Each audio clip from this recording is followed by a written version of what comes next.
And now it's working. Isn't that funny?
Good morning, everyone. Welcome to News Now. It's Friday, the day before St. Patrick's Day. We are currently watching live the St. Patrick's Day in Indianapolis.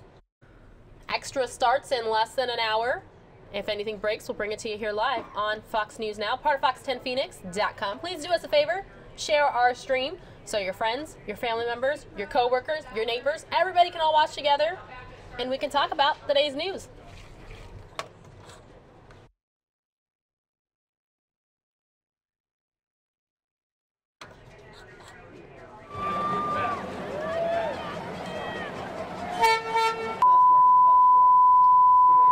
Right? No, we lost the picture. Mary, this story that we're Kim, we lost the St. Patty's Day parade. The Michael Hart Settlement Conference. Did we do that from last night? Apologies if that hurt your ear, everybody. We lost that signal there out of Indianapolis. Going to show you the big board here for a little bit, and then we are still getting live pictures out of Miami, Florida, where the bridge collapse happened, so we'll probably pull those up live. It almost hit the little girl sitting in the barber shop. Is that from, did we do that from last night, or is that new for us this morning? Okay.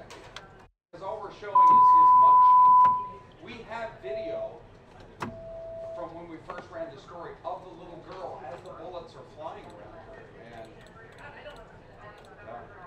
it's pretty. So,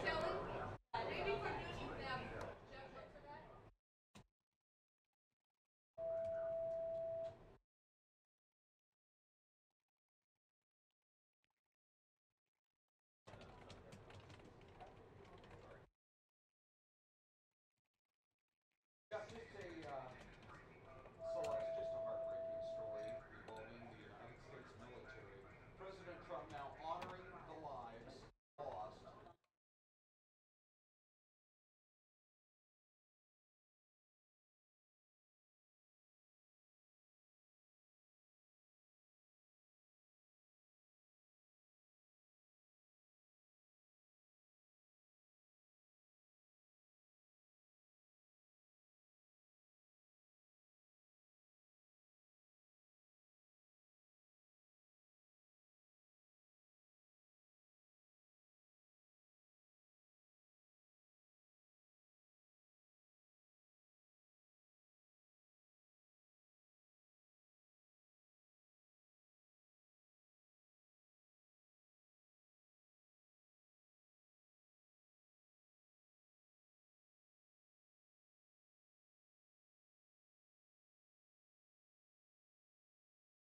All right, everybody, we got the St. Patrick's Day Parade live back, so I'm going to take you there.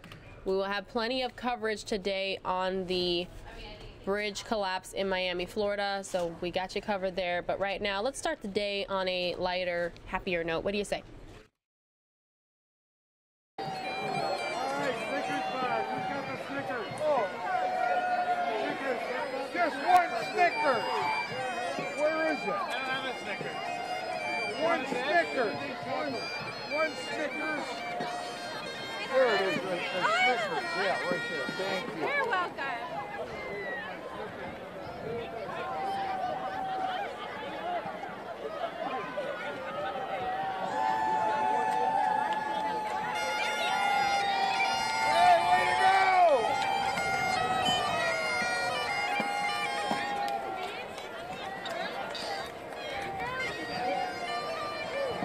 Thanks for coming out.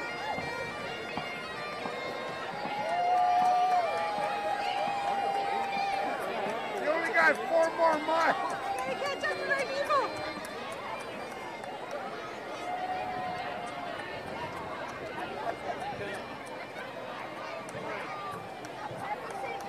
Oh, yeah.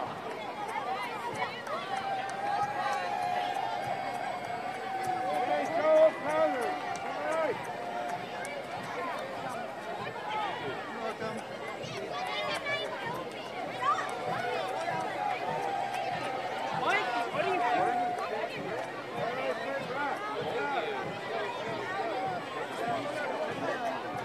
Who wants to be candy?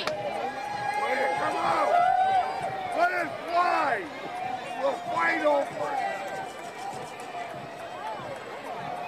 Thanks for coming out.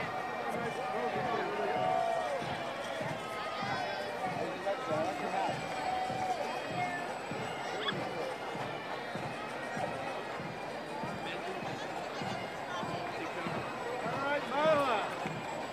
Thanks for coming out. Morning, Mila.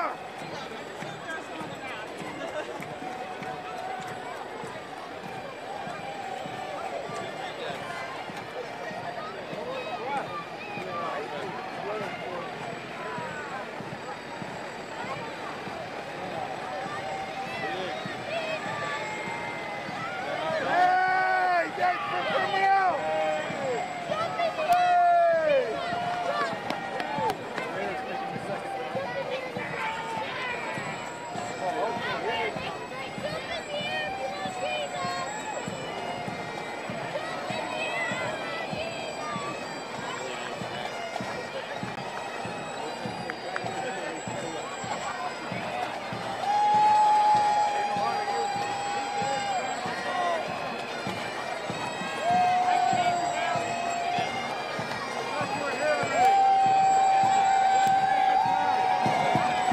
Way to go, Joe!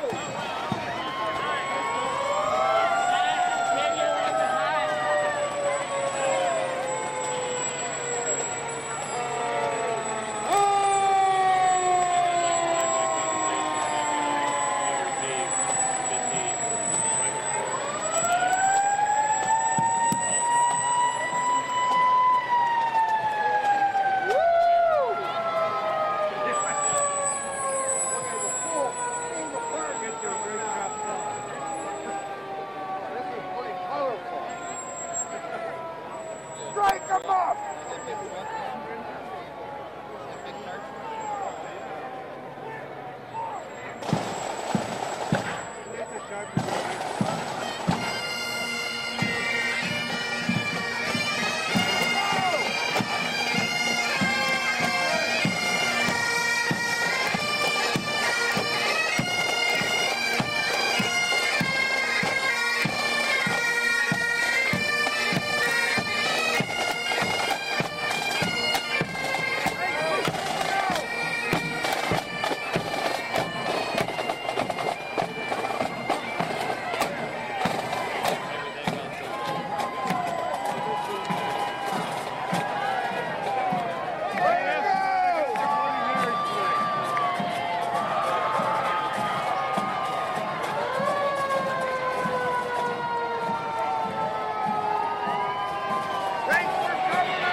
You're so welcome.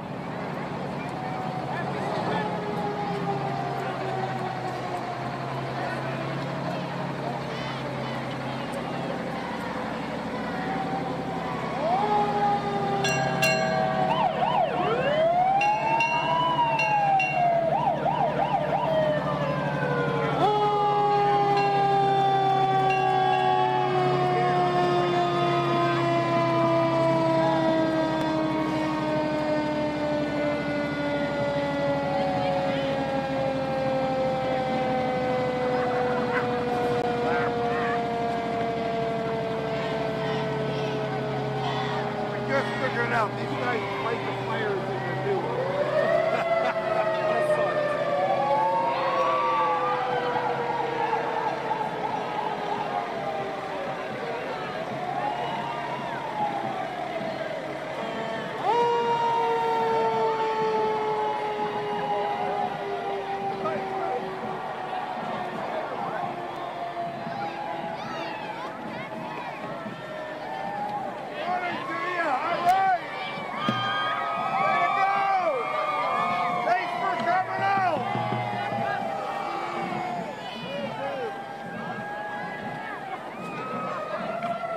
Instruments work!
They said we can't throw them.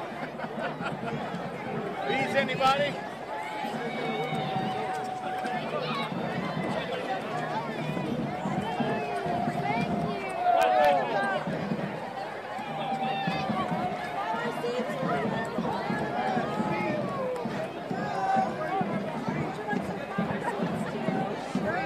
Yeah, we need one. Oh, you do? Thank you. There you go.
just leave go of it. That's what I'm saying.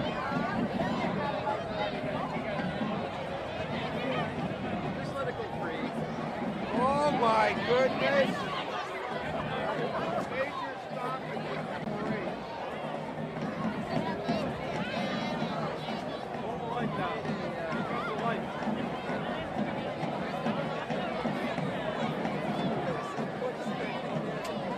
They just let go of the one.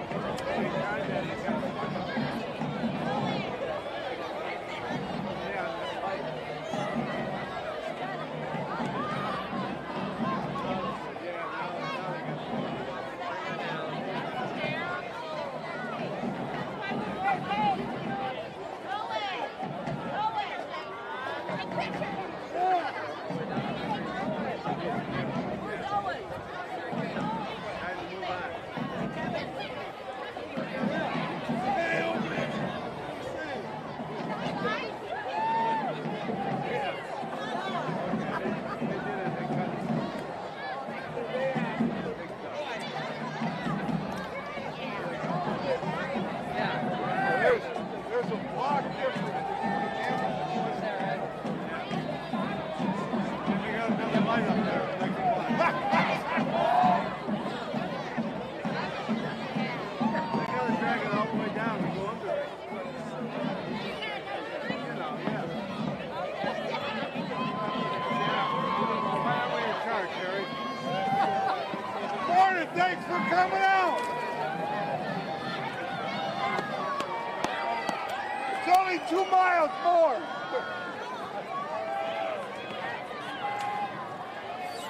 Morning to you. Way to go. Okay. Way to go. Way to go. I got him all fixed. Ladies auxiliary. Oh! Oh! Let's hear it, too. Yeah, let's see it. Let's do it. Hey!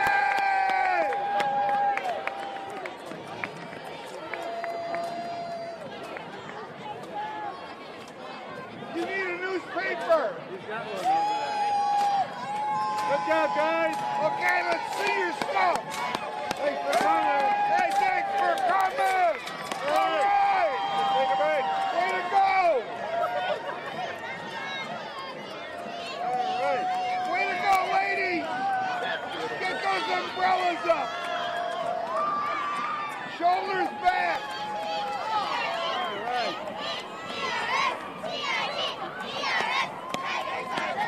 Yay for St. Thomas. Way to go.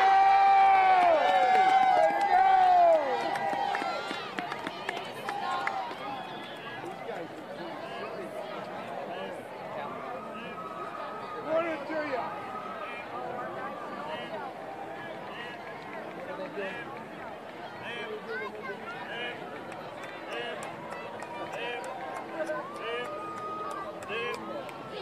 Nobody ever told you. They're all over. It's a national group. Morning to you. Concentrate. All right, thanks for coming. Thanks for coming, guys.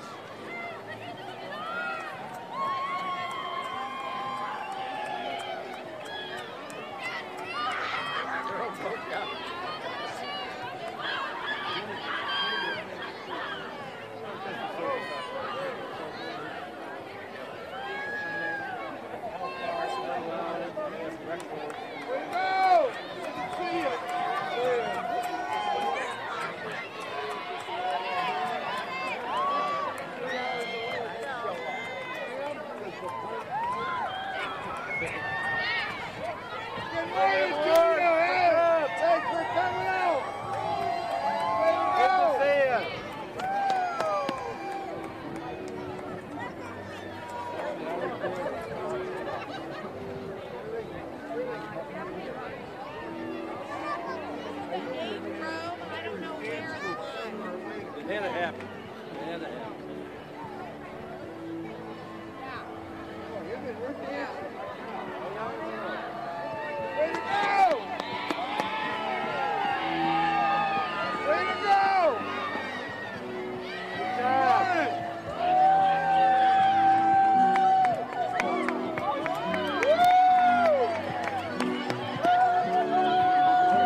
go, ladies.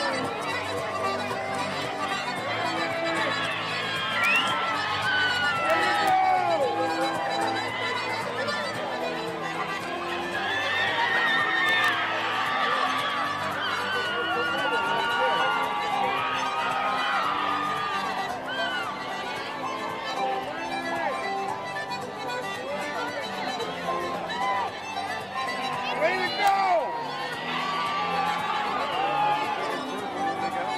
Hey, way to go, guys!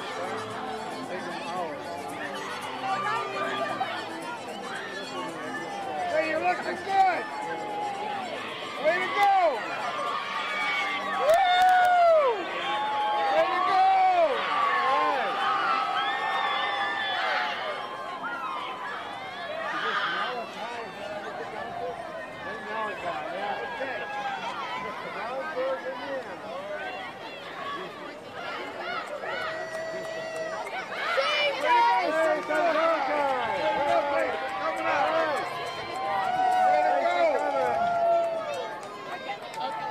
Looking good.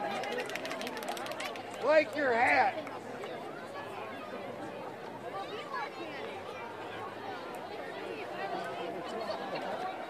Try to keep those lines straight.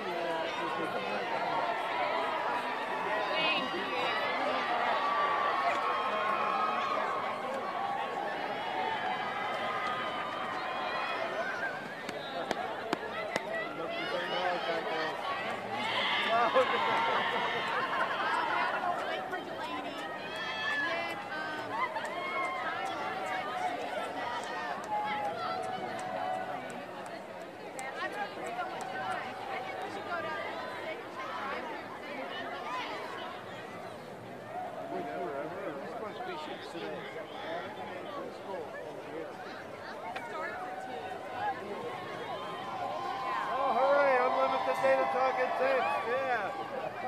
Glad you're here.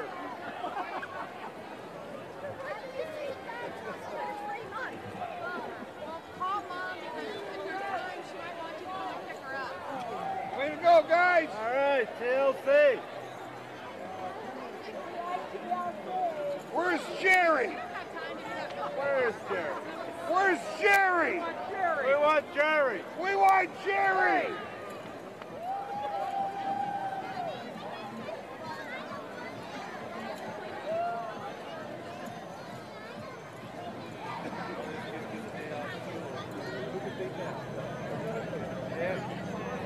Where's Jerry?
quiet. Let's get it over here. I got it. Ooh. Thank you. You're welcome.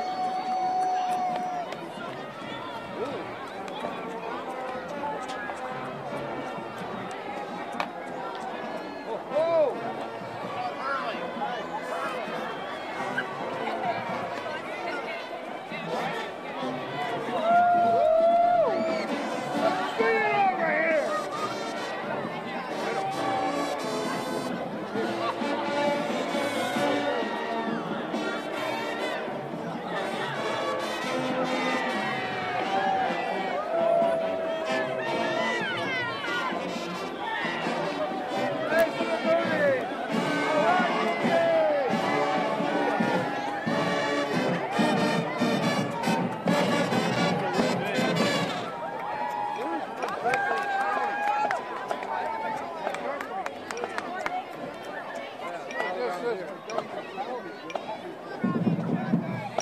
Strike him up!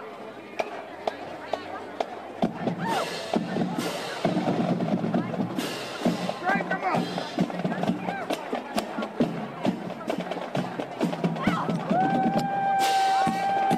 Looking at the judges here!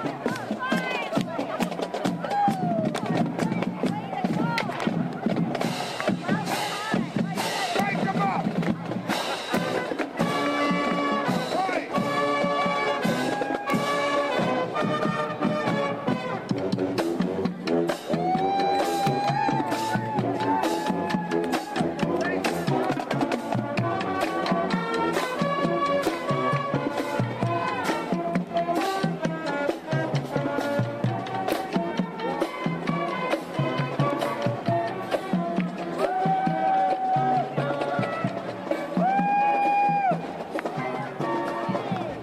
My life!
Good morning, everyone. Just a reminder, this reporter does not know that he is streaming on Fox News now. He knows that he is doing reports, of course, but sometimes people are like, hey, talk, or why is he standing there? He doesn't know anything. That's why.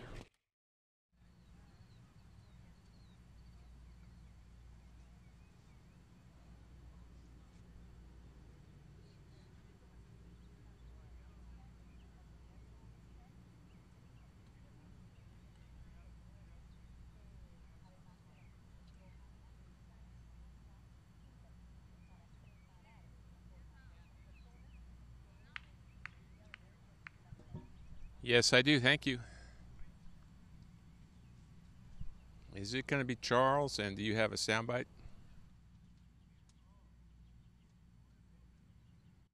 Behind the scenes TV, everyone. Thank you.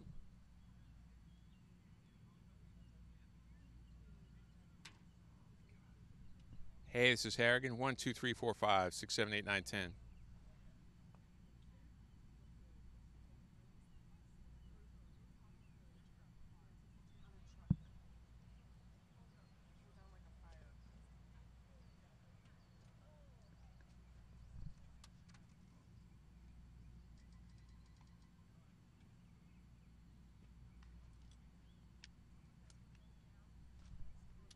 Doing good. Thank you.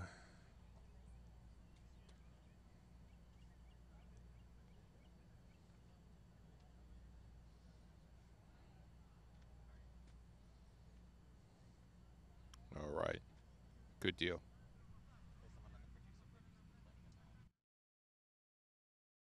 All right, everybody, we're going to wait for his report here. It looks like he is still preparing with Fox News, and then afterwards we have some breaking news happening in Arizona that we'll take you to. Okay.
All right, everybody, it doesn't quite look like he's ready there, so I'm going to take you out to some news happening now right here in Arizona.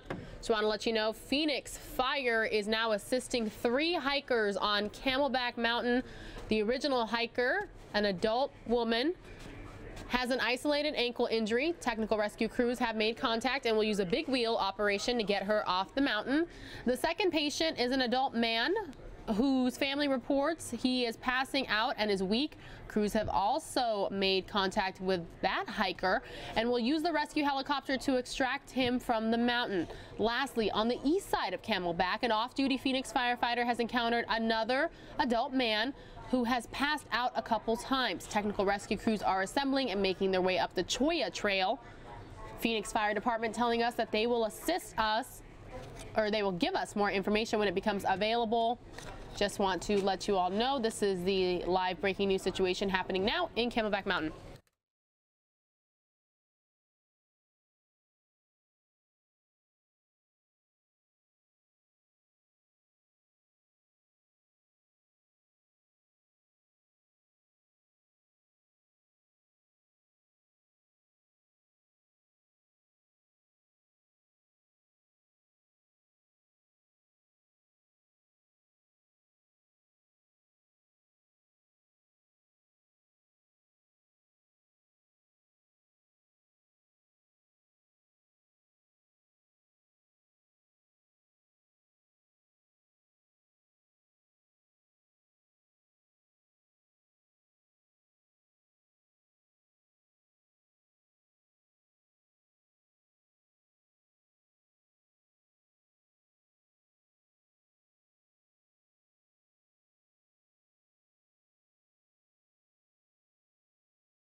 We are just about 10 minutes away from Fox 10 Extra.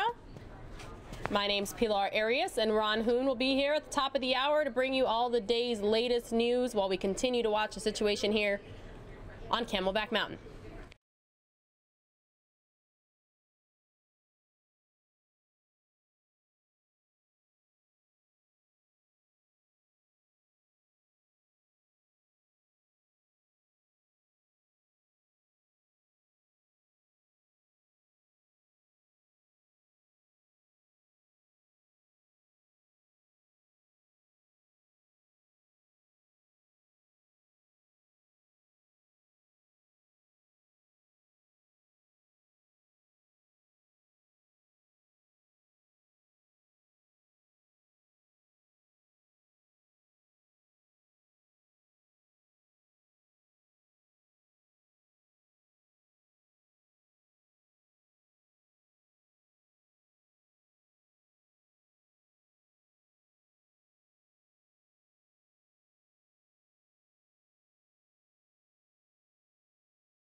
Good morning, everybody. We are just minutes away from starting Fox News Now on Fox 10 Extra. Looking forward to bringing you all the day's news. Thanks so much for watching.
Good morning, everyone. Welcome to Fox News Now on Fox 10 Extra. We are currently watching live A man being rescued from Camelback Mountain, hoping that Sky Fox can keep the picture on out there.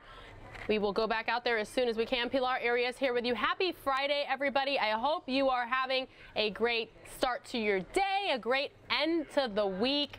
So we'll continue to monitor that situation there. Phoenix Fire telling us that they are assisting 3 hikers, 2 of them men, 1 woman.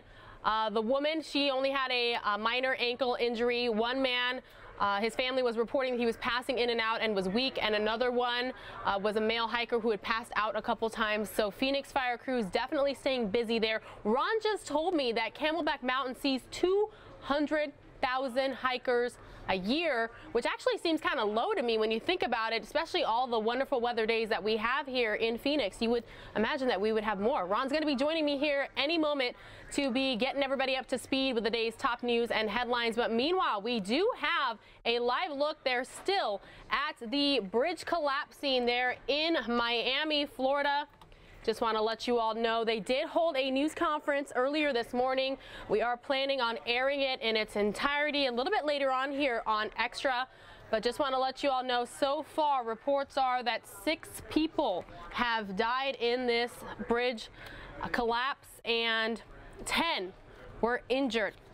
The 2 firms responsible for building Florida International University's Instant Bridge, as it was called, that suddenly collapsed yesterday, are coming under increased scrutiny as details emerge of past engineering failures and inspection finds, including a recent accusation that 1 hired unskilled and careless worker. So you can only imagine. Now, just to recap, if you weren't with us yesterday or you didn't hear the news, this was a $14.2 million project there between the city of Sweetwater, Florida and FIU. Again, $14.2 million. It was supposed to open next year to help students cross a busy road adjacent to campus.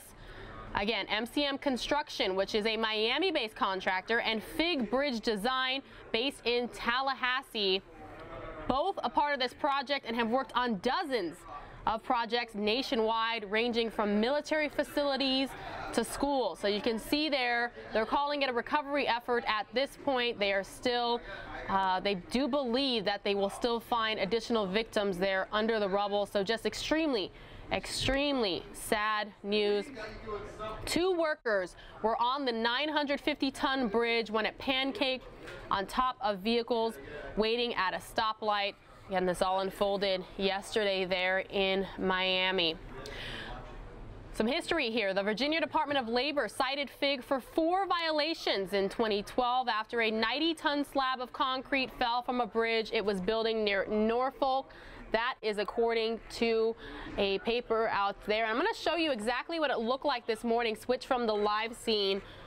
Take a look at these aerials, this video that came in this morning. Fig was also hit with a $28,000 fine, and the Department of Labor said the company modified a girder without properly inspecting it or getting written consent from its manufacturer. That's also from a paper report. So you could see there absolute devastation, still cleaning up. When you look at the scene there, they've actually covered the license plates so to respect the privacy of the victim, so nobody can look up and determine, you know, exactly who these people are. And they've asked the media to please be patient and to not put out any victims' names or identities until they have confirmed it. So likely there with FIU, you know, we've heard at least one of the victims is a student. You can only imagine they're probably trying to get a hold of the family members and respect their privacy during this very difficult time, the cleanup continuing to happen out there. So Ron Hoon joining me now just to kind of recap about this, because I'm sure you've been following it all this morning on Arizona Morning with the bridge, and these are the latest aerials we got this morning as well. Well, you know, it was a good reminder from law enforcement. That was at 10 o'clock this morning Miami time, which was 7 o'clock our time. We carried it live for several minutes. And you had some key members of law enforcement saying, look, we are going to do our job here. We're going to be as respectful. We understand that there are people underneath this mass slab of concrete who are there crushed to death in their vehicles. And we are going to be as respectful as we possibly can in removing those bodies while not disturbing the scene too much. Investigators, in the meantime, we're told, are going to be busy today doing their work, trying to come up with answers. How could something like this happen? I'll just caution people.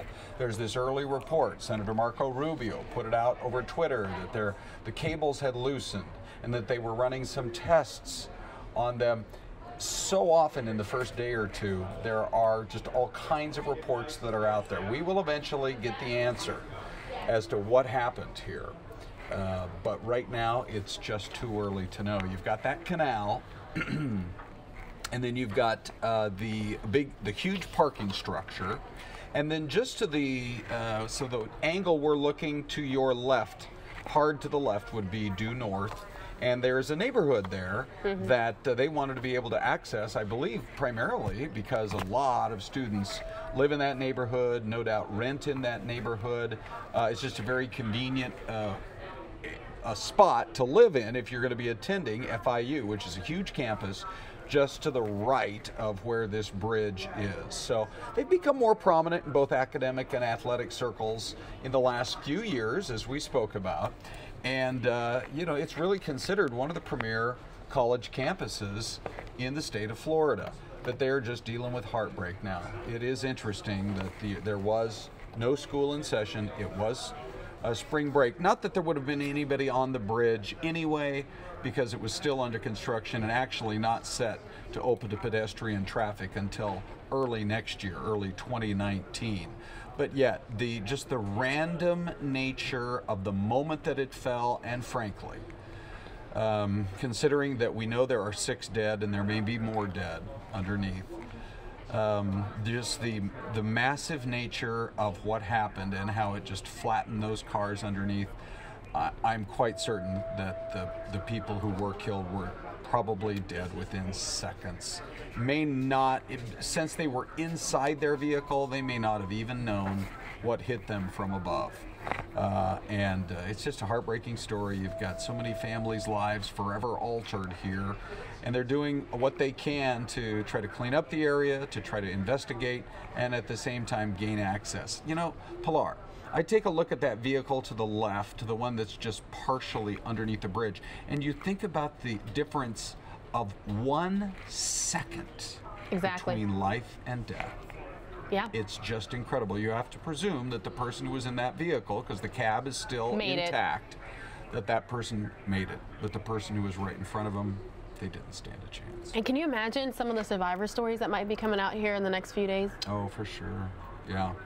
Yeah, it's heartbreaking. I mean, it's on the one hand, you'll have some people who have some amazing stories to tell, and then you're going to have some other family members who lost a loved one who, again, the difference literally between 1 and 2 seconds making all the difference. So they're saying this is just the beginning of the investigation and asking everybody to be patient. You know, first they got to continue the recovery efforts, and then they have to clean up the mess, reopen the highway, and then try to make sense of this all and get back to normal as best they can. Yep. Meanwhile, we're going to switch gears here really quickly to the latest with the Russia investigation. Ron, is this ever going to go away, you think? I doubt it. It's quite possible. Think about this. Think about with Bill Clinton, when they launched a special counsel during his presidency. Now, this goes back, you know, several years ago, but it was all to investigate a land deal that had gone wrong called Whitewater. It was a land development deal in Arkansas. And it started as that, and somehow it ends up investigating, you know, apparent sexual activity in the Oval Office with the president and Monica Lewinsky, talking about Bill Clinton back in those days. And so the twists and turns, when you're a special counsel or a special investigator, you have pretty broad powers. Now, I will say this, just to answer your question. Everything has to be run through Rod Rosenstein.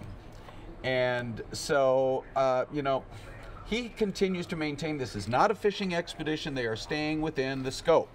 But the fact that they are now subpoenaing the Trump, not administration, but the Trump business organization, makes you wonder if, in fact, there isn't a whole new area that they're looking into, which is, you know, was there any type of conflict of interest, whether it was between Russia and the business, or other connections to the business. And there could be a lot more to find out about all that. It's interesting because so much of the chitter chatter that you're hearing today is about Stormy Daniels and a report from her lawyer that there are other women who have come forward, and that there are other women, first time we've heard this, who are under an NDA, a non-disclosure agreement.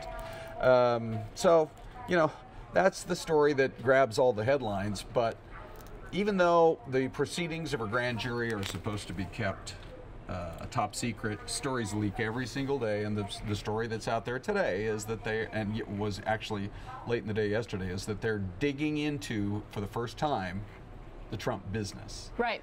But of course, the House Intelligence Committee earlier this month announced the end of their investigation. Yes. Telling Fox News they found no evidence of collusion. Right, and we had heard statements like that from multiple sources up on Capitol Hill that, hey, we're looking, and the president, Donald Trump, has said right from the start, this is sort of a story that got cooked up and he used the word ruse. This is a ruse.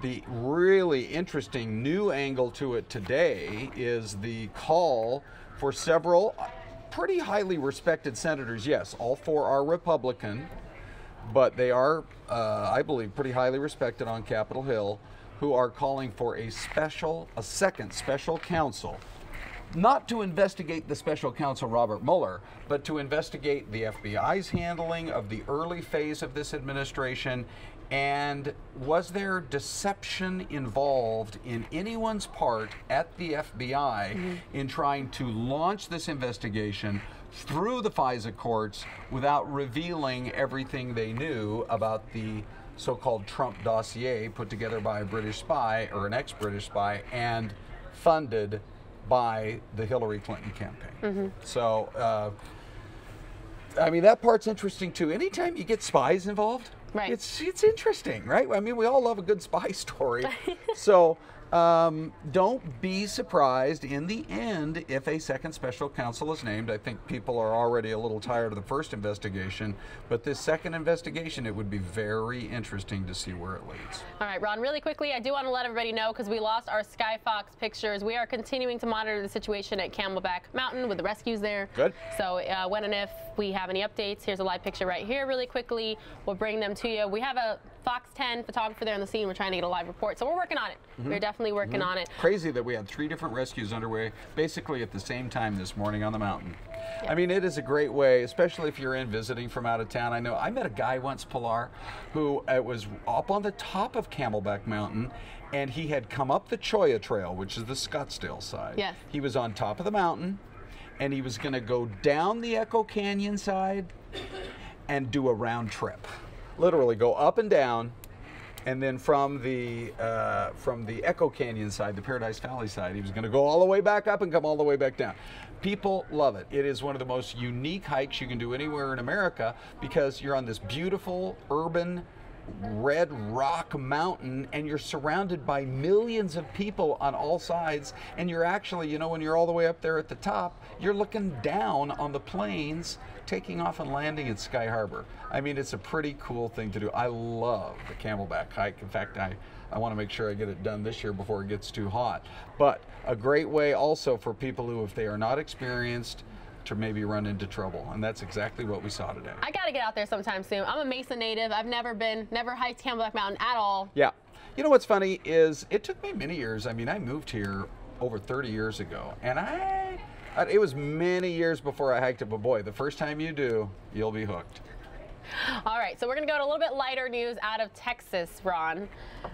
Turns out you have some info about this ride at Six Flags Fiesta Texas, which is in San Antonio. Okay, so this is the Batman ride, and they had a problem yesterday. They said it was a glitch with the computer. You know, nobody's ever gone flying off this ride. It's not like they were on the verge of a major safety breakdown where the ride was going to fall apart or have any kind of problems at all. But they have these computer sensors that sometimes, I don't know if they pick up a vibration or what it is, but they stop these rides right in their tracks. And the next thing you know, when this one happened, it's a little bit difficult to see. There's the best image right there. Look to the far right. That's a guy's feet upside down. Ron, I've been on this ride. Pilar, I'm so happy that you made it through the whole 2.5 minutes. really, really enjoy roller coasters. Uh-huh. I do amusement parks. Yeah. And I never really say no to a ride. You know, I even do the zipper at like carnivals. Yes. Yeah, you know. Yeah. And this was the most scary roller coaster I've been on in my entire life Yeah. because you are spinning Yes. swords while you're coasting. Yeah. And there were so many times I felt like I was going to fall out of my seat. Oh, yeah. So I couldn't imagine being harnessed in there and Right. being either, you know, facing the sky or Yeah. facing the ground, being Yeah. stuck there for 40 minutes, you said? I say this, yeah, well, 45 was the report Oh, we had. yeah. I say this, that the people who inspect these rides, and it happens on a regular basis, they need to step it up a notch, and I'm going to tell you why. It's ridiculous that it takes 45 minutes. Think about this. Now, we've been on the air for about 14, 15 minutes. To triple that amount of time and go all the way to about 10:45 before you can either restart the ride or get people down, especially if you're trapped in a situation where you're upside down. It's just not a good situation. I think they got to come up, they got to say, okay, your ride looks good. What's your backup plan? Right. If a sensor kicks in and you have people stuck and stranded, and in a situation like that, you could act, when people are upside down like that, somebody could have passed out. It could have been a little bit. Absolutely. A little bit of a real serious Absolutely. situation. So I think that, to me, it would make a lot of sense if you're already out there saying, okay, what's your backup plan? If a sensor kicks in, how do you ensure that the public is going to be taken care of within a matter of minutes, not close to an hour? Right. I mean, you're already frightened when you're riding the ride, and then could you imagine if it just stops, you'd be like, Yeah. ugh. You would want to be in the group that's upside right, Right. not upside down. Right. Ron, we're going to head back out to Florida here, live picture. Thanks again for joining us. Happy Friday. Okay. Enjoy your weekend.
Welcome back to News Now this Friday, the day before St. Patrick's Day. We're continuing to keep an eye on the rescue situations happening out there in the Camelback Mountain area. Pilar Arias here with you, your host for the day, and I'm joined by Celeste Rodriguez. Hey, Celeste, thanks for joining us. Absolutely. Thank you for having me. So this story took place during our morning show this morning, and initially when we hear that 3 different rescues took place up on Camelback. It's not very often we hear something like that. We've had some gorgeous weather the last several days, expected today as well, and so you expect to see a lot of these folks out on our trails. But we had Troy Barrett, who kind of mans our Skyfox operation up in the sky. He gave us some numbers and sharing how many people actually visit Camelback Mountain. I mean, we're talking about hundreds of thousands of people every year. It's one of the most popular places here. And so initially what we've been hearing right now, of course you see some of the crews out there, the helicopter as well. So 3 different people out on there's 2 trails there in Camelback, predominantly where people, you know, hike. And so you have 2 people on the Echo Canyon side, which is one of the more popular sides, the other one on the Cholla. You know, interesting about the Cholla case is I've hiked Cholla many times and been lost. It's easy to get off the trail and find yourself in you know, questionable predicament.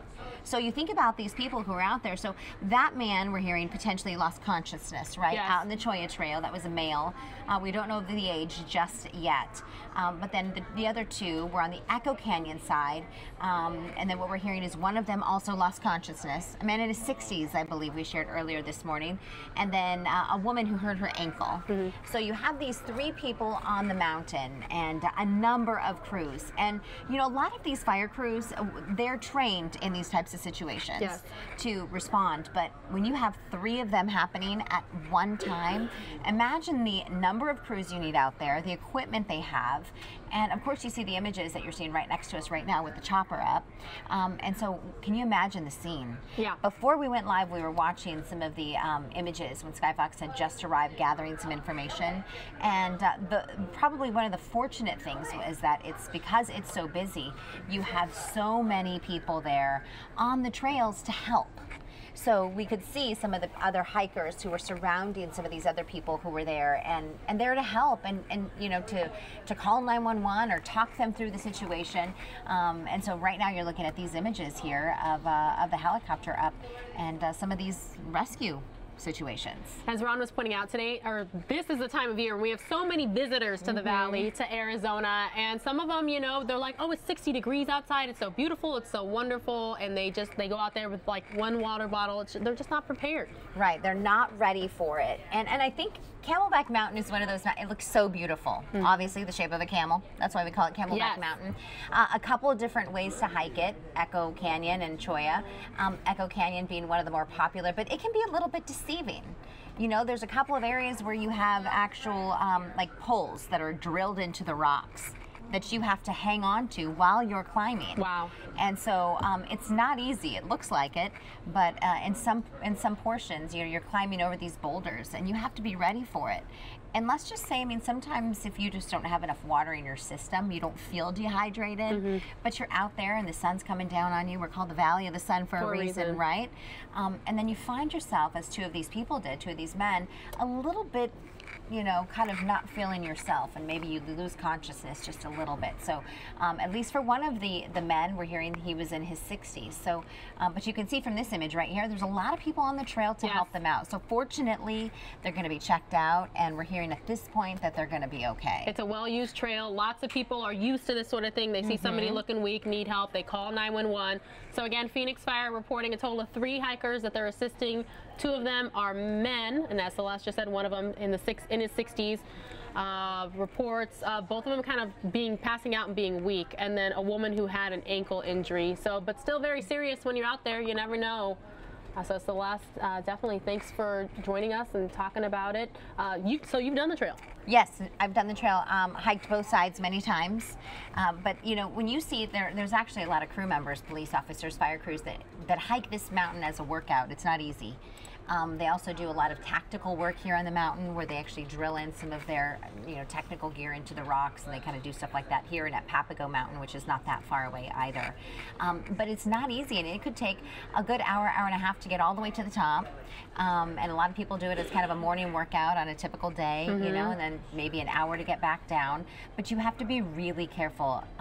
The woman who hurt her ankle, not a surprise when you think about these huge boulders that you have to walk over, and you have to take your time, which is really hard. You know, I mean, so you really feel for those people who are not well, but we're glad that the situation wasn't any worse. Exactly. Exactly. Because it could have been. But is it strenuous? Does it feel like a workout? Like when you're done, are you like, woo? Yes. You are winded. See, I don't know. I haven't done it. Now's the time. Now's the time. Right before it gets too hot. Yes. But you're right. We do have a whole lot of visitors here. It's, you know, snowbird season. It's March. We have spring training here in the valley as well, with a lot of baseball games. And so you find yourself on a, you know, in a Phoenix day where it's, you know, 50s outside, and you're thinking, hey, let's go for a hike. There's plenty of different mountains out there. and I hike with my kids. You know, not Camelback because it's a little too strenuous for them. I have a 5-year-old, an 8-year-old, and now an 11-year-old. But we do hike different areas. The Phoenix Mountain Preserve, those are easy trails, easier. You know, that's where Payastoa Peak is, and Payastoa Peak is like it's like a Stairmaster. Wow. Straight up. You can get up in about 45 minutes, but it is a haul. And so there's a lot of different trails. South Mountain has a lot of wonderful trails if you're a beginner hiker, and kind of, you know, gradually increases the mountain. It's not like a Stairmaster or anything. It's a much easier trail. But you feel for these folks who have actually been, you know, stuck in this situation on this trail here in Camelback. All right, Celeste, well, thanks for joining us. We'll continue to monitor the situation. Hopefully all 3 hikers, they come out A-OK, and big props to Phoenix Fire for being out there. Yeah. So we are going to play now Ron Hoon's interview with Chris Wallace this morning. That's coming up right now on News Now. Hey, 6:20, and with the time change and everything, that means we get to visit with Chris Wallace now, the anchor of Fox News Sunday, in our 6 a.m. hour. Hello, Chris. Hey, how are you, Ron? Doing great. That election in Pennsylvania is still too close to call. But let's say the Democrat Conor Lamb hangs on.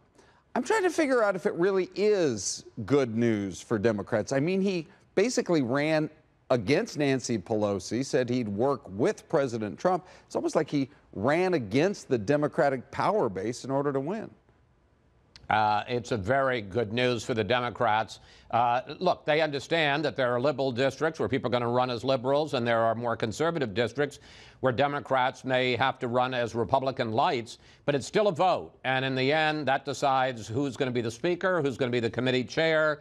And on a lot of issues, maybe not on some, but on a lot of issues, Conor Lamb will vote as a Democrat, not as a Republican. So they're thrilled about it, and Republicans are very worried about it. They were already worried about November. Now they have even more to worry about.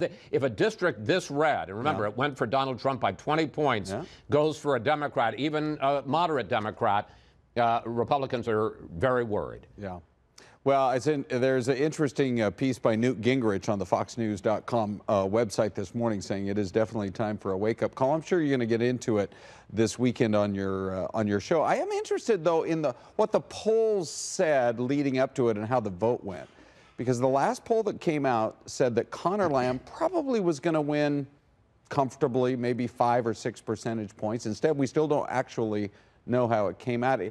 In a way, it almost reminded me of 2016 because, as you remember, most polls going into Election Day said Hillary Clinton was going to win anywhere from, say, 4 to 6 percentage points. So do you think that, are we just dealing with unreliable polls, or is there this still kind of hard to measure percentage of pro-Trump voters who just don't show up in the polls but do show up on Election Day? Well, you know, the answer is I'll just be guessing about it. I don't know that, you know, I think there was a hidden vote for Trump with people unwilling to say that. I don't think they felt that way about Rick Saccone. I mean, Rick Saccone was a kind of generic Republican, so I don't know that people, even though he was backed very vigorously by the president, would have been embarrassed to say they were for him. You know, I think people now like to perhaps mislead the pollsters. And also, when you talk about a special election, turnout is so small that you know, the matter of 10 or 15,000 votes can end up deciding what the margin is. I will say this, that, you know, you talk about the fact that it's still very close. The working assumption in Washington is that the Democrat Conor Lamb won and that Rick Saccone lost. Okay. So the Mueller investigation's making headlines this morning for starting to apparently dig into the Trump Organization. Should this be seen, Chris, as I know you've got Trey Gowdy on your show. I'll be fascinated to see what he has to say. Should this be seen as an ominous turn of events for the president? Well, the answer is we don't know, because we don't know what is in there and what they're going to find. I will say this, that a year ago, the president said, look, I understand they're going to be looking at allegations of collusion. They're even going to be looking at allegations of obstruction of justice. But if the special counsel goes into my past business dealings, my career in business, that would be a red line. And Robert Mueller just seems to have crossed that red line. If there is one thing that, you know, a headline in the paper that is bound to really upset and tick off the president, it's finding out that he's now subpoenaing records from the Trump Organization would certainly be that. Okay. Well, as I say, Trey Gowdy on your show, Dick Durbin as well. it's going to be a can't miss week, that's for sure. We'll be watching Sunday morning. And let me just say, Ron, yeah. Given how this week has gone, we have no idea what's going to happen in the next 48 hours. Right, exactly. No kidding. There'll be plenty of headlines between now and then. So, Chris, thank you. All right, Phoenix Fire there, live on the scene, rescuing that Camelback mountain hiker. More news now coming up. We're going to be playing the news conference from Miami, Florida in regards to the bridge collapse in its entirety when we return. And just a reminder, they do have a lot of Spanish-speaking people living out there in Florida, so it may be a dual-language news conference. You're watching News Now. We'll be right back.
All right, everybody on the stream, we're just 20 seconds away from starting this news conference from this morning in Florida.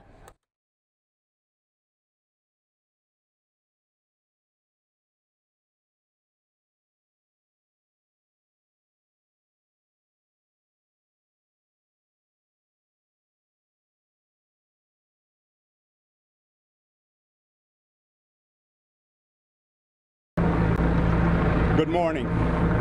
I'm Deputy Mayor Maurice Kemp, and I would like to start out by saying that I've been in touch with our mayor, Carlos Jimenez, from the onset of this incident. And on behalf of the mayor and myself, I'd like to say that our thoughts and prayers are with the victims and their families. Late last night, we transitioned from a search and rescue mission to one of recovery and investigation. With that transition, our police department, along with their investigative and law enforcement partners, are now in charge of the operation. Our primary focus is to remove all of the cars and all of the victims in a dignified manner and not compromise the investigation in the process. The investigation is vital because we want to ensure that this type of accident doesn't happen again locally or anywhere in this country. With that, I'm going to turn the mic over to Juan Perez, the director of the Miami-Dade Police Department. Thank you. Good morning. Like I was just mentioning, I'm Juan Perez from the Miami-Dade Police Department. As you just heard, late last night, it was approximately 10 o'clock when the determination was made that this no longer was going to be a search and rescue mission, and now it is a recovery and investigatory mission. So at that point, we transitioned and we became incident commanders. What that means is our priority, which is the most critical thing, is to get to the victims, get to the remains of the people that are underneath that bridge, so that we can take them to a proper place so that their families can have the appropriate burial and ceremonies that they want to have, that last chance, the opportunity to have with their family members. This is a tragedy that we do not want to reoccur anywhere in the United States. So with us today here, and actually they got here last night, it was OSHA, NTSB, who are going to assist us through this process and work with us and do, they're going to do parallel investigations with our homicide investigators. In addition to that, yesterday I had been in communication throughout the day with our state attorney, Kathy Fernandez-Rundle. Today, she has a team of state attorneys here on the scene to help us moving forward with the investigation. But please do not jump to any conclusions, okay? It's important that we understand this is a homicide investigation. That's all it is. That means that somebody died. That is it. It does not mean that there is criminal charges looming or pending or anything like that. Is there a possibility for that? There's always a possibility for anything like that to occur. But does not mean, because I already read some headlines, you know, possible criminal charges. So there could be possible criminal charges anywhere. So we're not there yet. We're not there yet, and we don't even know if that's going to lead to that. Right now, we just want to find out what occurred, what caused this collapse to occur, and people to die. We want to get to the bottom of this, the bottom line of what occurred, so that we can bring closure to the families, bring closure to the investigation, and so that doesn't happen again. That's the most important thing here. Now, if we find something on the way, that is why the state attorney is here with us. They are right now monitoring this investigation along with our investigators, just in case that occurs, and that is it. So there are a lot of moving parts.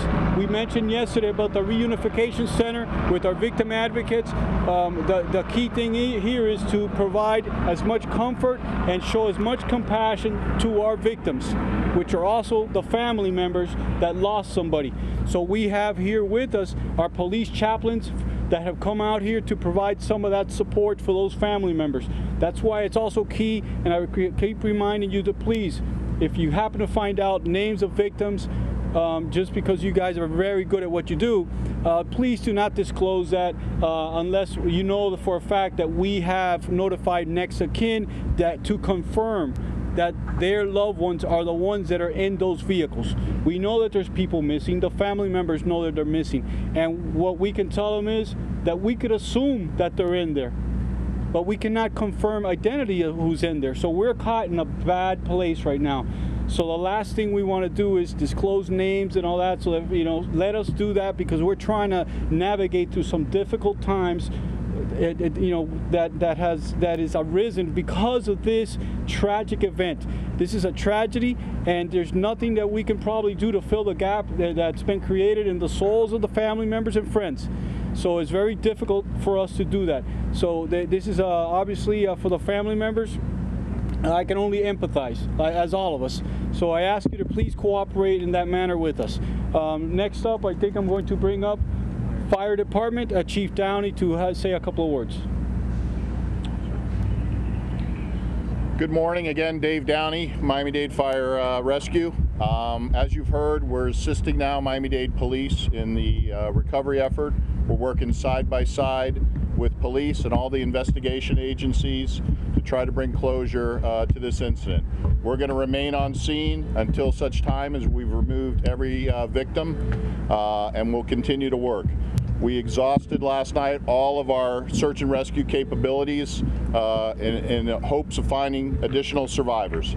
We used auditory, we used visual, we used our canines, and we've determined that there's no longer any survivors. That's why we transitioned into this recovery mode. But we will continue to remain on scene. We'll continue to work in order to get all of these victims removed. And we ask again that everybody keeps the families in your thoughts and prayers, and understand that this is going to be a long-term operation. Thank you. Good morning. I am Robert Sumwalt, and I'm the chairman of the National Transportation Safety Board. And on behalf of myself and all of my colleagues at the NTSB, we'd like to offer our sincerest condolences to those who've been affected by this tragedy. The people of South Florida have been through a lot, obviously, over the last several weeks, and this is just yet one more tragedy to add to that sad book. The NTSB has brought a full investigative go team. We began arriving in Miami on scene here at about 10 o'clock last night. We left about 2 last night. We met with the state, local, and federal officials, and then we did a general walkthrough of the area. In addition to our headquarters support staff in Washington, we have a 15-person team. They have expertise in civil engineering, material science, human factors, survival factors, and we've brought in our specialists from our Office of Transportation Disaster Assistance who will be here to help facilitate the needs of the victims and the victims' families. I want to distinguish ourselves from the type of investigation that we're doing. You heard the director say that they are conducting a homicide investigation, which is routine for anytime there's been a death. Our investigation is completely different. We are here, we're an independent federal agency. We're charged by Congress to investigate transportation accidents, to determine the cause, to make recommendations so that something like this does not happen in the future. And that's why we are here. We are working with the local officials, but we are conducting an independent investigation that is not in any way related to any criminal charges, possible criminal charges. We don't, of course, have immediate access to the site. We did a general walkthrough last evening, but until we get full access after the recovery operation is completed, we have not had a chance to get up and really start getting what I call an up-close and personal look, a real investigative work, but that will begin hopefully this afternoon. I do imagine that our investigators will be on scene 5 to 7 days. This will be a very detailed investigation. We have conducted bridge collapse investigations before. You may recall about 11 years ago, the Minneapolis Bridge, the I-35W, that claimed 9 lives, and so we do certainly have experience in that. And as I've said, our entire purpose for being here is to find out what happened so that we can keep it from happening again. Now, depending on what we may be able to find, we may do a press conference this afternoon, late this afternoon, to update you. But given that we've not been able to get in due to the recovery operation, we may not have anything to report. And if we don't, we're not going to drag you all out here for a media conference where we don't have anything to report. But you can follow us at NTSB on Twitter, NTSB_newsroom, NTSB_newsroom, or on our website, www.ntsb.gov. I certainly want to thank the state, local, and federal authorities for their cooperation. They've been great to work with, and I know that we'll continue to have an excellent relationship with them. Thank you very much. Can you spell your last name, please? My name is Robert Sumwalt, S-U-M-W-A-L-T, and I'm the chairman of the National Transportation Safety Board. Thank you very much.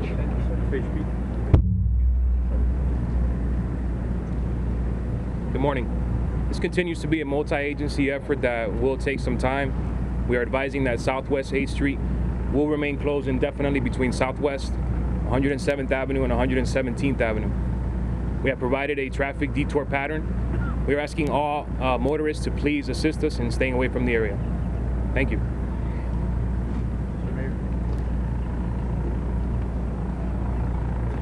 Good morning, everyone. Hey, I'd like to thank the NTSB, Miami-Dade County Police, Miami-Dade County Fire Rescue, all other law enforcement agencies, both state, local, municipal, and federal that have arrived at the scene. Just asking everybody to please be patient. This, as the director was saying, this is still an active homicide investigation. NTSB will be here conducting a national transportation safety bureau. So the investigation is also at a federal level. We have understood that one of the fatalities now has been confirmed that is an FIU student.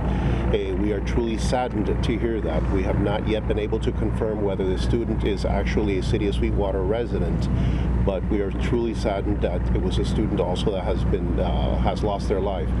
We are asking everybody to please be patient, cooperate with all law enforcement investigations, and to not try to disseminate information to the media or to the outsources that has not been confirmed at one of these news conferences. There have been several media sources that have been asking me to confirm unconfirmed sources. Please don't do that. It really just hurts the impact to the community as well as impairs the investigation. Thank you all. We'll take a couple of questions in English before we do Spanish. Just call out who your question is for. This is for local officials. Whose decision was it not to shut down traffic while workers were working on tightening those cables? So right now, this is obviously an ongoing investigation. Those are all the answers that we're looking for as well. So we don't know that. We're going to have to get to the bottom of that. So we're going to have to start from the beginning, from contract all the way to the end, to the incident happened, and to find out all the details. Director, what would be the policy? Normally, when workers are doing that, what is the policy? Should traffic have been shut down? You're asking me engineering questions. I cannot answer engineering questions, but we will get to the bottom of that. Perhaps the lieutenant for FHP could talk about protocols of closing a state road during any kind of construction. Same response he gave. We're not engineers. Also, do you know what time the stress test happened, and if that? I don't even know if there was a stress test. I don't even know if there was a stress test. I've been hearing that. Right now, we have not confirmed that definitely that was the issue. I don't think he can talk about that either because it's part of the investigation. Same answer, and that is, we're doing an investigation. Yeah. We're gonna answer all of these questions and more during the course of the investigation. All these things that we hear, you guys are very good. I mentioned that before. So we also listen and pay attention to what you guys are putting on the media. So when you guys are saying these things, we're also taking a look at that and to verify those things so that at the end we could come back and either prove that or disprove that. So but it's the county mayor and a U.S. senator who are saying these things. There's not. That's a question you have to ask. That's a question you have to ask either the U.S. senator or the mayor, who are not here right now. But he's representing the mayor, so that's why I'm asking. And he's going to give you the same answer. My answer is we have not confirmed that there was a stress test. We've heard that just as you have, and that will be confirmed. But the key here is not to jump to conclusions, not to speak on speculation, but to work off of facts, and that's what we plan to do.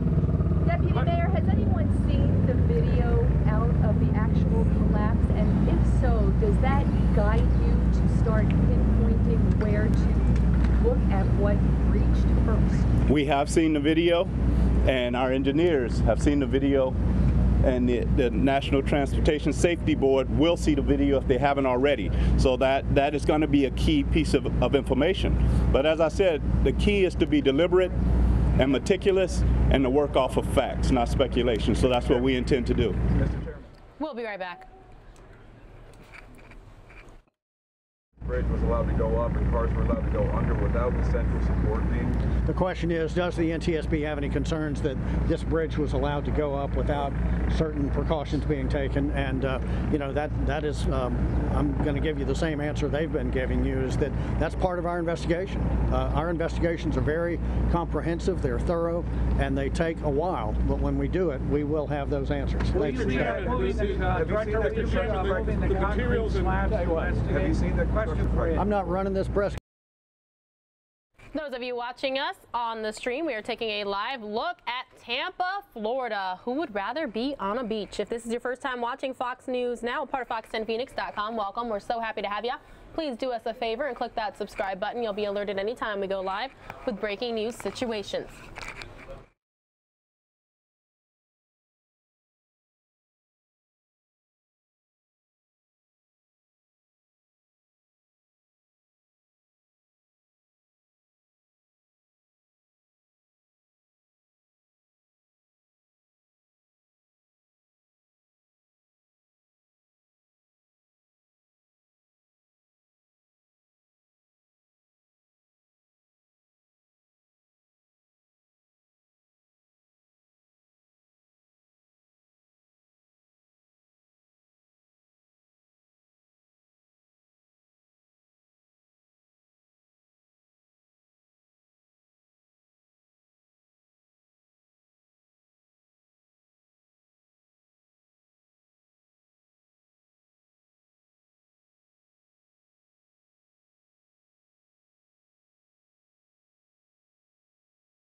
Special counsel Robert Mueller is already leading the investigation into Russia's meddling in the 2016 presidential election. But now a group of Republicans are calling for a second special counsel into the FBI, saying the investigators can investigate themselves.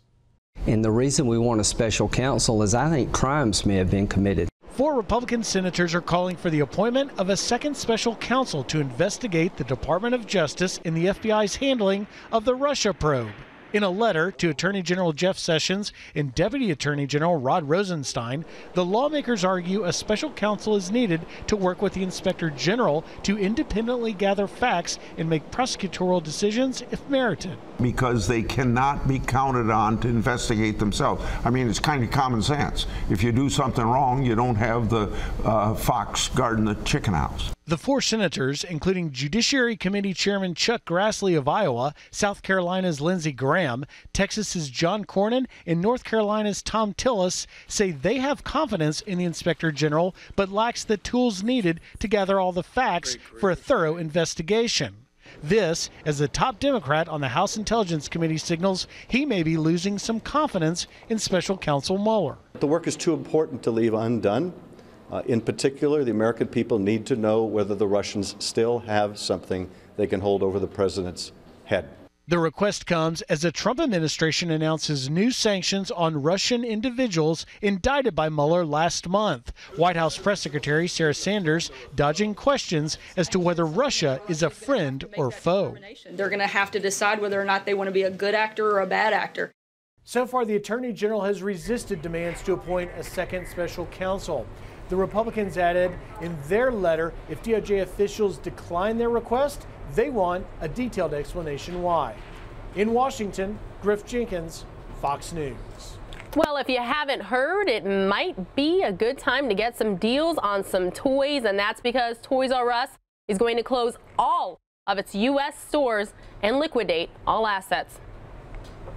They were toy wonderlands when they started up 70 years ago, the go-to place to get a toy, Toys R Us. But now, overtaken by both debt as well as online competition, Toys R Us liquidating their 735 stores across the U.S. That'll mean a loss of about 33,000 jobs. The problem, not only the competition, but the debt that the company had and was saddled with as a result of a leveraged buyout back in 2005. $5 billion worth of debt. That meant the company was spending about $400 million a year to service that debt alone. When they filed for bankruptcy in September of last year, they said, quote, the stark reality is that Toys R Us is projected to run out of cash in the U.S. by May 2018. And so they'll liquidate.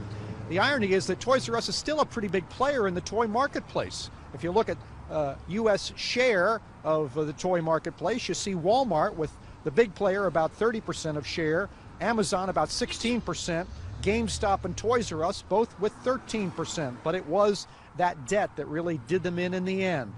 Now, what happens if you've got a Toys R Us gift card? Well, the company says that it'll be honoring those gift cards for the next 30 days as they liquidate their stock, but some lawmakers say they need to do better than that and perhaps produce cash for those cards. Chuck Schumer, the senator from New York, saying, I am urging the company to redeem outstanding gift cards for cash so they are not as worthless and unwanted as a lump of coal in a stocking. Think about how many stockings Toys R Us has filled over the years. In the Chicago suburbs, I'm Jeff Fly for the Fox Business Network. A mudslide closed a boulevard in Malibu yesterday. With a chain and a bulldozer, the last of 5 vehicles stuck in the mud is finally out. But a stuck vehicle is the least of the reasons why Caltrans closed this section of Topanga Canyon. Tons and tons of mud and debris came down, spreading across a 4-mile stretch of this popular canyon route. This is the 3rd mudslide since January, but this time Caltrans calls it a strange combination of material. You can see from looking at it, it's kind of soupy, but at the same time it has a lot more rocks in it, it has ash in it, it has all the debris. Each time Topanga Canyon closes, people get surprised. I'm gonna have to cancel my meeting, otherwise it's gonna be almost 2 hours to get there. Getting around the closure this morning meant a bumper-to-bumper drive on Tuna Canyon. Cafe Mimosa sits on the corner where traffic was diverted, a popular spot to grab coffee and go, but some people this morning just didn't bother. Some moms say, okay, I'm not taking my son, or he's staying here, and some they go, they have to just go with it. Even when crews finally move the mud off Topanga, the road will stay closed possibly until Sunday. With another storm coming, no one wants a repeat of what happened when 3 people got stuck in their cars. It was pretty bad. Pretty bad. It was raining really hard, so caught us by surprise. Didn't expect it. We had to call like 911 to help us out because no one was doing anything. We just got stuck, so we called them and they ended up coming to get us. Well, Snapchat and iHeart get hit, but Amazon is looking good. Fox News' Adam Shapiro has your morning business news. Good morning. Here are the stories which are making headlines in this morning's business news. The Dow managed to rally Thursday after brushing aside worries of a trade war with China. The Dow closed up 115 points, led by gains for Goldman Sachs, Boeing, and Chevron. But the S&P 500 and NASDAQ, they both closed down Thursday. Overnight, futures have been mixed. We're waiting to see what happens in New York when the trading day gets underway. Shares of Snap dropped more than 3%, or about $800 million, after pop star Rihanna told her fans to drop the app. She was upset when an advertisement on the app that appeared to joke about domestic violence continued to run. The ad for a game called Would You Rather actually asked users if they would rather slap Rihanna or punch her ex-boyfriend Chris Brown. Snap has blocked the ad from its platform. CoreLogic reports home equity on average rose $15,000 across the United States. California and Washington saw bigger gains on average, $44,000 for California, $40,000 for Washington. But in Louisiana, equity growth was actually flat. You and 270 million monthly listeners can still listen to iHeart radio stations, even though iHeart Media filed for Chapter 11 bankruptcy. The company has roughly $20 billion in debt, but is restructuring that debt with its creditors, which means those big budget-busting events like the annual iHeart Radio Music Awards will continue. Reuters got hold of Amazon's secret viewership data. It shows about 26 million of us stream videos from Amazon Prime. Popular Amazon shows like The Man in the High Castle had 8 million viewers last year in the United States. For some context, Hulu had 17 million subscribers. In Washington, Adam Shapiro, Fox Business.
Welcome back to News Now this Friday, just one day before St. Patrick's Day. We are currently taking a live look at the podium that Sarah Huckabee Sanders is expected to be at any moment. Yes, they are doing a White House press briefing on a Friday. So when she comes out, we will certainly have that for you here live. But meanwhile, I was able to talk to Alberto Gutierrez this morning. He is the director for the governor's office of highway safety, and we're talking about what they're going to be doing this holiday weekend. Let's take a listen. Welcome back to News Now on this Friday. It is March 16th, the day before St. Patrick's Day. I am joined by Alberto Gutierrez, and you are the director of the governor's office highway safety. Okay, and we're talking about this weekend, which unfortunately it's a weekend a lot of people choose to drink. So what is your office going to be doing? Well, number one, there's nothing wrong with drinking. People have a right to celebrate. People have a right to, I don't drink, but there's a lot of people enjoy drinking and having dinner and relaxing with their families or friends. Nothing wrong. That's great. Like everything else, all we're asking is to be responsible to making sure that, for example, that you get a designated driver. Most young people these days, and even older people, they go out and all they have to do is designate one person for today to be designated driver. For tomorrow, again, sober designated driver, not the less drunk. And they can go home, or they can call a taxi, call Uber, call Lyft. Don't get behind the wheel because the consequences are horrendous. But we're not just talking about tomorrow, the actual holiday. Some people might want to start celebrating tonight or even carry it all the way into Sunday. Well, they started celebrating last night. Yeah. Because Thursday night is a big place that people go, and like everything else, I'm glad that people are responsibly doing it. We haven't heard none of the horror stories so far, but again, law enforcement, 84 agencies and 11 task forces will be all over the state, again, to protect all of us. So we say St. Patrick's Day, but annually it's pretty much a weekend or a series of days. It is. And it looks like for the last 3 years in a row, 2015, 16, and 17, the total number of traffic stops has increased? Has increased, but also the number of DORs has been pretty steady, but increased because the number of officers has increased also. We provide the funding for that overtime and the equipment and the training of some of those officers, and that's all we're asking. Hey, drink responsibly. That's the way it should be. The slogan for many years now, I'm a native Arizonan. Drive hammered, get nailed. I came out with that in 1997, and you know what, in 1998 I think it was. And again, it's something that we reminded, but again, there's other slogans. We just get a designated driver, get a DD. Nothing wrong with that. You said a total of 10 agencies cooperating? 84 agencies. 84, I got that way wrong. 84 agencies, 11 DUI task forces around the state. Okay, so, and the point is that people aren't supposed to know where you guys are going to be set up shop. Well, we don't do checkpoints except in Pima County. The sheriff's office does there. We do saturation patrols. We'll meet someplace like we built tonight. In a particular location in the West Valley. Also tomorrow, and like everything else is. That's the command post, but the agencies, in the case of West Valley, there's 13 agencies participating. In East Valley tonight and last night was like 10 or 12 of them, okay? So what I'm saying is they'll be out there patrolling and making sure that everybody is safe. And so you see a police officer driving by, thank him because they're protecting yourself, your families, everybody else. And marked and unmarked units? Oh, yeah. You won't know which one's out there is? Well, some men are stealth, and you only see them when they put the lights on them. But, we're not trying to be sneaky. We're just trying to make sure that our law enforcement presence, our very dedicated officers, deputy sheriffs, and state troopers are supported by the public because they're trying to save lives and prevent tragedies. Alberto, can you please talk to me about the long lasting effects of driving under the influence? Well, and the thing is what can happen, the consequences that can happen. You get arrested for DUI, and again, I'm from the old school that says everybody can make a mistake, but don't repeat it because you have to drive in such a way, be careful don't get charged by aggravated DUI. Having a child in a car, we just saw that a couple times in the last couple months, who are people who are very impaired and they get arrested with a child in the car, that's a felony, okay? Or extreme DUI. We have in Arizona, the toughest laws in the country for drunk driving and impaired driving because it's no longer alcohol impairment. What happens is you mix alcohol with marijuana or drugs, you're really impaired. And it's one of those things that I always look back and say, my God, how can this be happening, because in some of those cases it's a crash. You have a crash and you get charged with the manslaughter or something else. You don't serve time, and the consequences are horrendous. And people say, well, you know, I got one DUI, this won't be so bad. So I tell those people, well, but imagine what it's going to cost you, because you're going to be charged heavily by the defense attorney and all the consequences. In some cases, some young people who, again, should have maybe held back in the drinking, lose their jobs, okay? Because they can't spend 30 days with a suspended license. So it's just a matter of making sure that people are safe.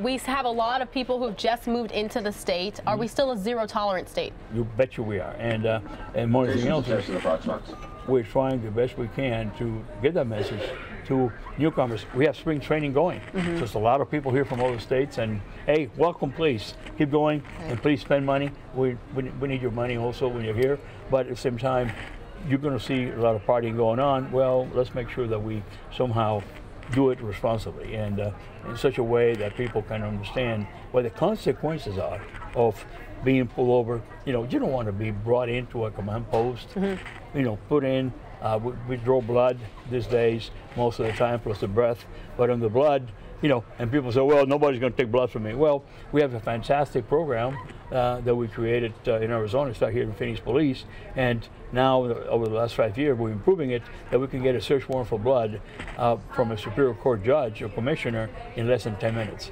It's an incredible victory for us because it's important. For lack of a better term, I heard a sobering statistic this morning that people are binge drinking more often too, and binge drinking is 4 more drinks in 4 hours for women and 5 for men. So. But I've seen the consequences, and I tell you, Pilar, when you see people that are brought in who are very, very impaired, especially young people, and it breaks my heart of the consequences those people are going to go through. And like I said, then you have to tell your family and or your wife or your husband and what happened. Okay, anything else you'd like to tell me? No, hey, thanks again for putting the message out. It's very important for us. Thank you for being with us. All right. My pleasure. Taking a live look now at the big board. If any of you are interested in how the stock market is doing, lots of green there. They may know a holiday is upcoming. We're also keeping an eye on the podium that Sarah Huckabee Sanders is expected to be at any moment now. We'll have that live for you here on News Now on Fox 10 Extra. Happy Friday, everybody. Hope your week is ending well and your day is going great so far. More News Now next.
Well, 2 of 5 people killed in a tourist helicopter crash in the East River in New York City Sunday evening.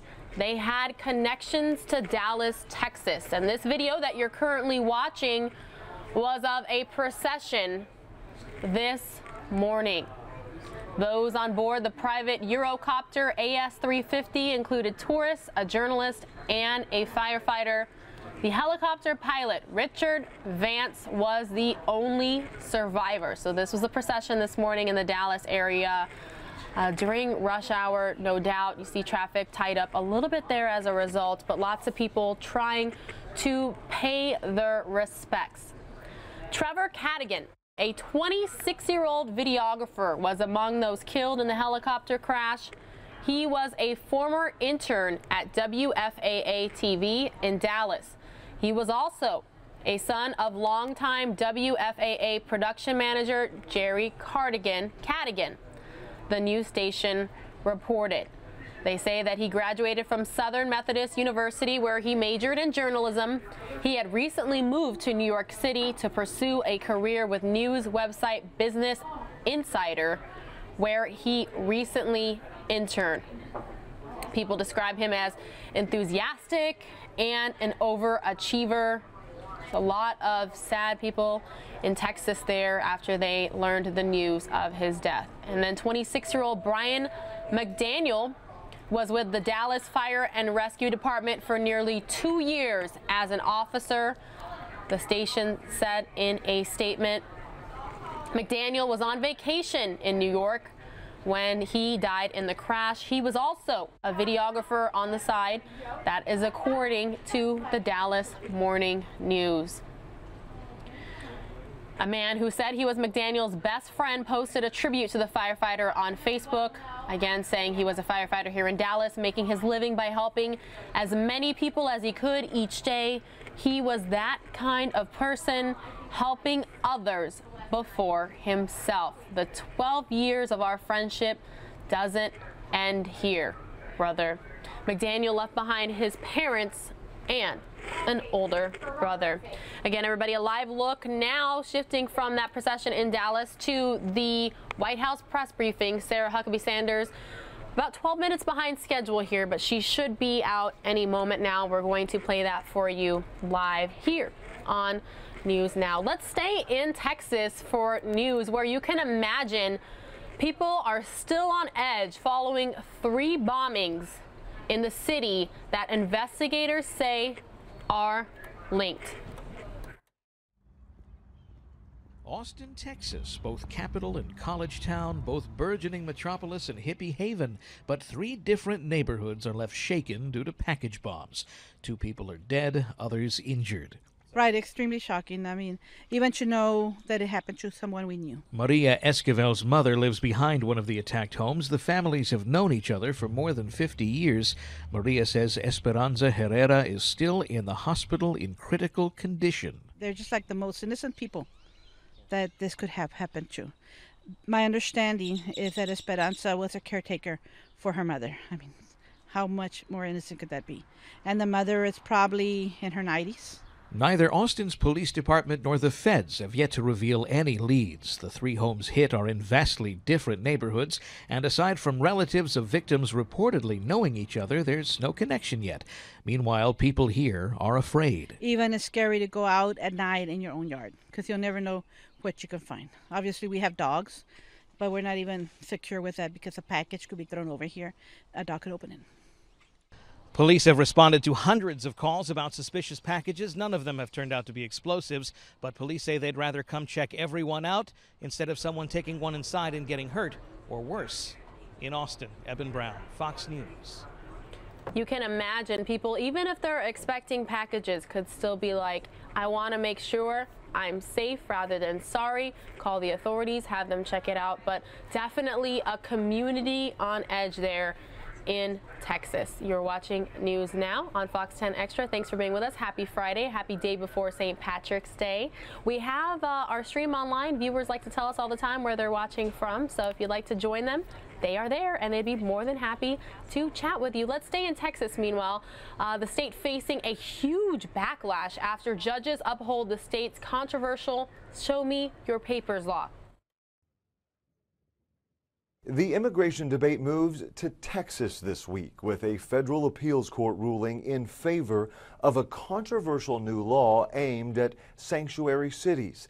The judges voting to uphold key portions of Senate Bill 4, also known as the Show Me Your Papers law. It allows police officers to ask citizens about their immigration status during routine stops. The ruling quickly facing a major public backlash. There's no difference in someone who looks like me, who's a U.S. citizen, and somebody who's from Mexico who doesn't have documents. But supporters say the bill simply gives police the flexibility to help enforce federal immigration laws, something they had not been able to do in most sanctuary cities. It's a sensible ruling by the court that just said it's right to have a law that requires the police to enforce the law. Critics claim the law is too broadly written and could result in widespread racial profiling, although officials say there have been no widespread complaints so far. We've been in compliance with SB 4 since it took effect in September. Last time we checked, which was like a couple weeks ago, there had been 2 inquiries out of tens of thousands of contacts in the city of Houston. This ruling was only a temporary injunction attempting to keep the law from going into effect. It will still make its way through the courts, where an ultimate decision will ultimately be reached. That is the latest from Dallas. Casey Stiegel, Fox News. Continuing to take a live look here in Miami, Florida, where they are still in recovery mode. They are still trying to find out if there's any victims left there underneath the pedestrian bridge that collapsed yesterday, just days after being put into place. And I was talking with Ron at the beginning of the show about, you know, the survivor stories that we are likely going to hear. The people who were involved but were fortunate enough to walk away, you know, whether they're injured or whether they were so lucky that their car got toppled on top of, but they ended up okay.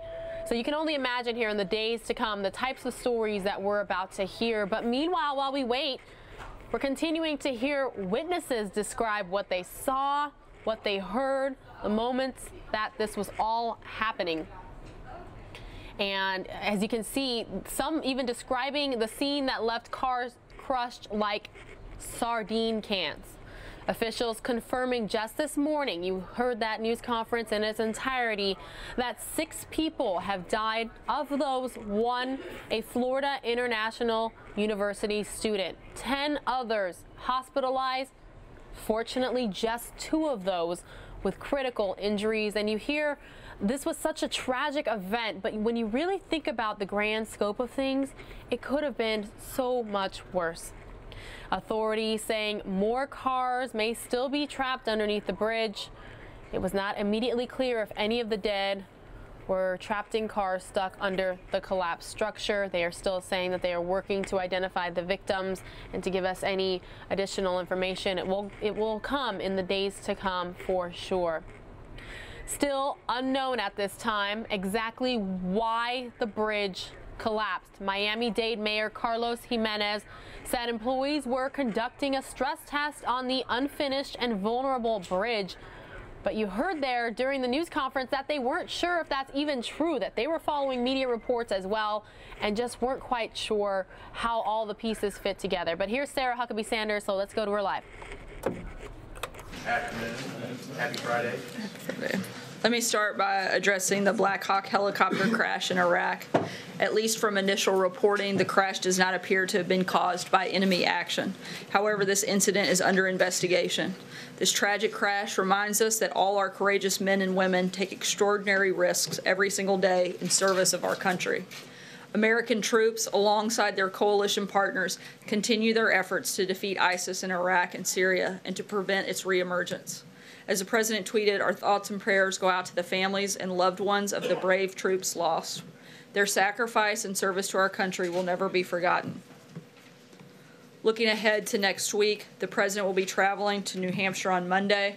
The purpose of this trip is to further enforce the administration's commitment to combating the opioid crisis.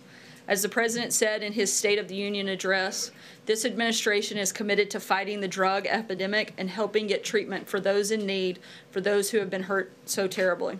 The struggle will be long and it will be difficult, but as Americans always do, in the end, we will succeed. We will prevail. As you all know, the last couple of weeks we have highlighted Democrats' unprecedented effort to stop the President from filling his administration with highly qualified nominees.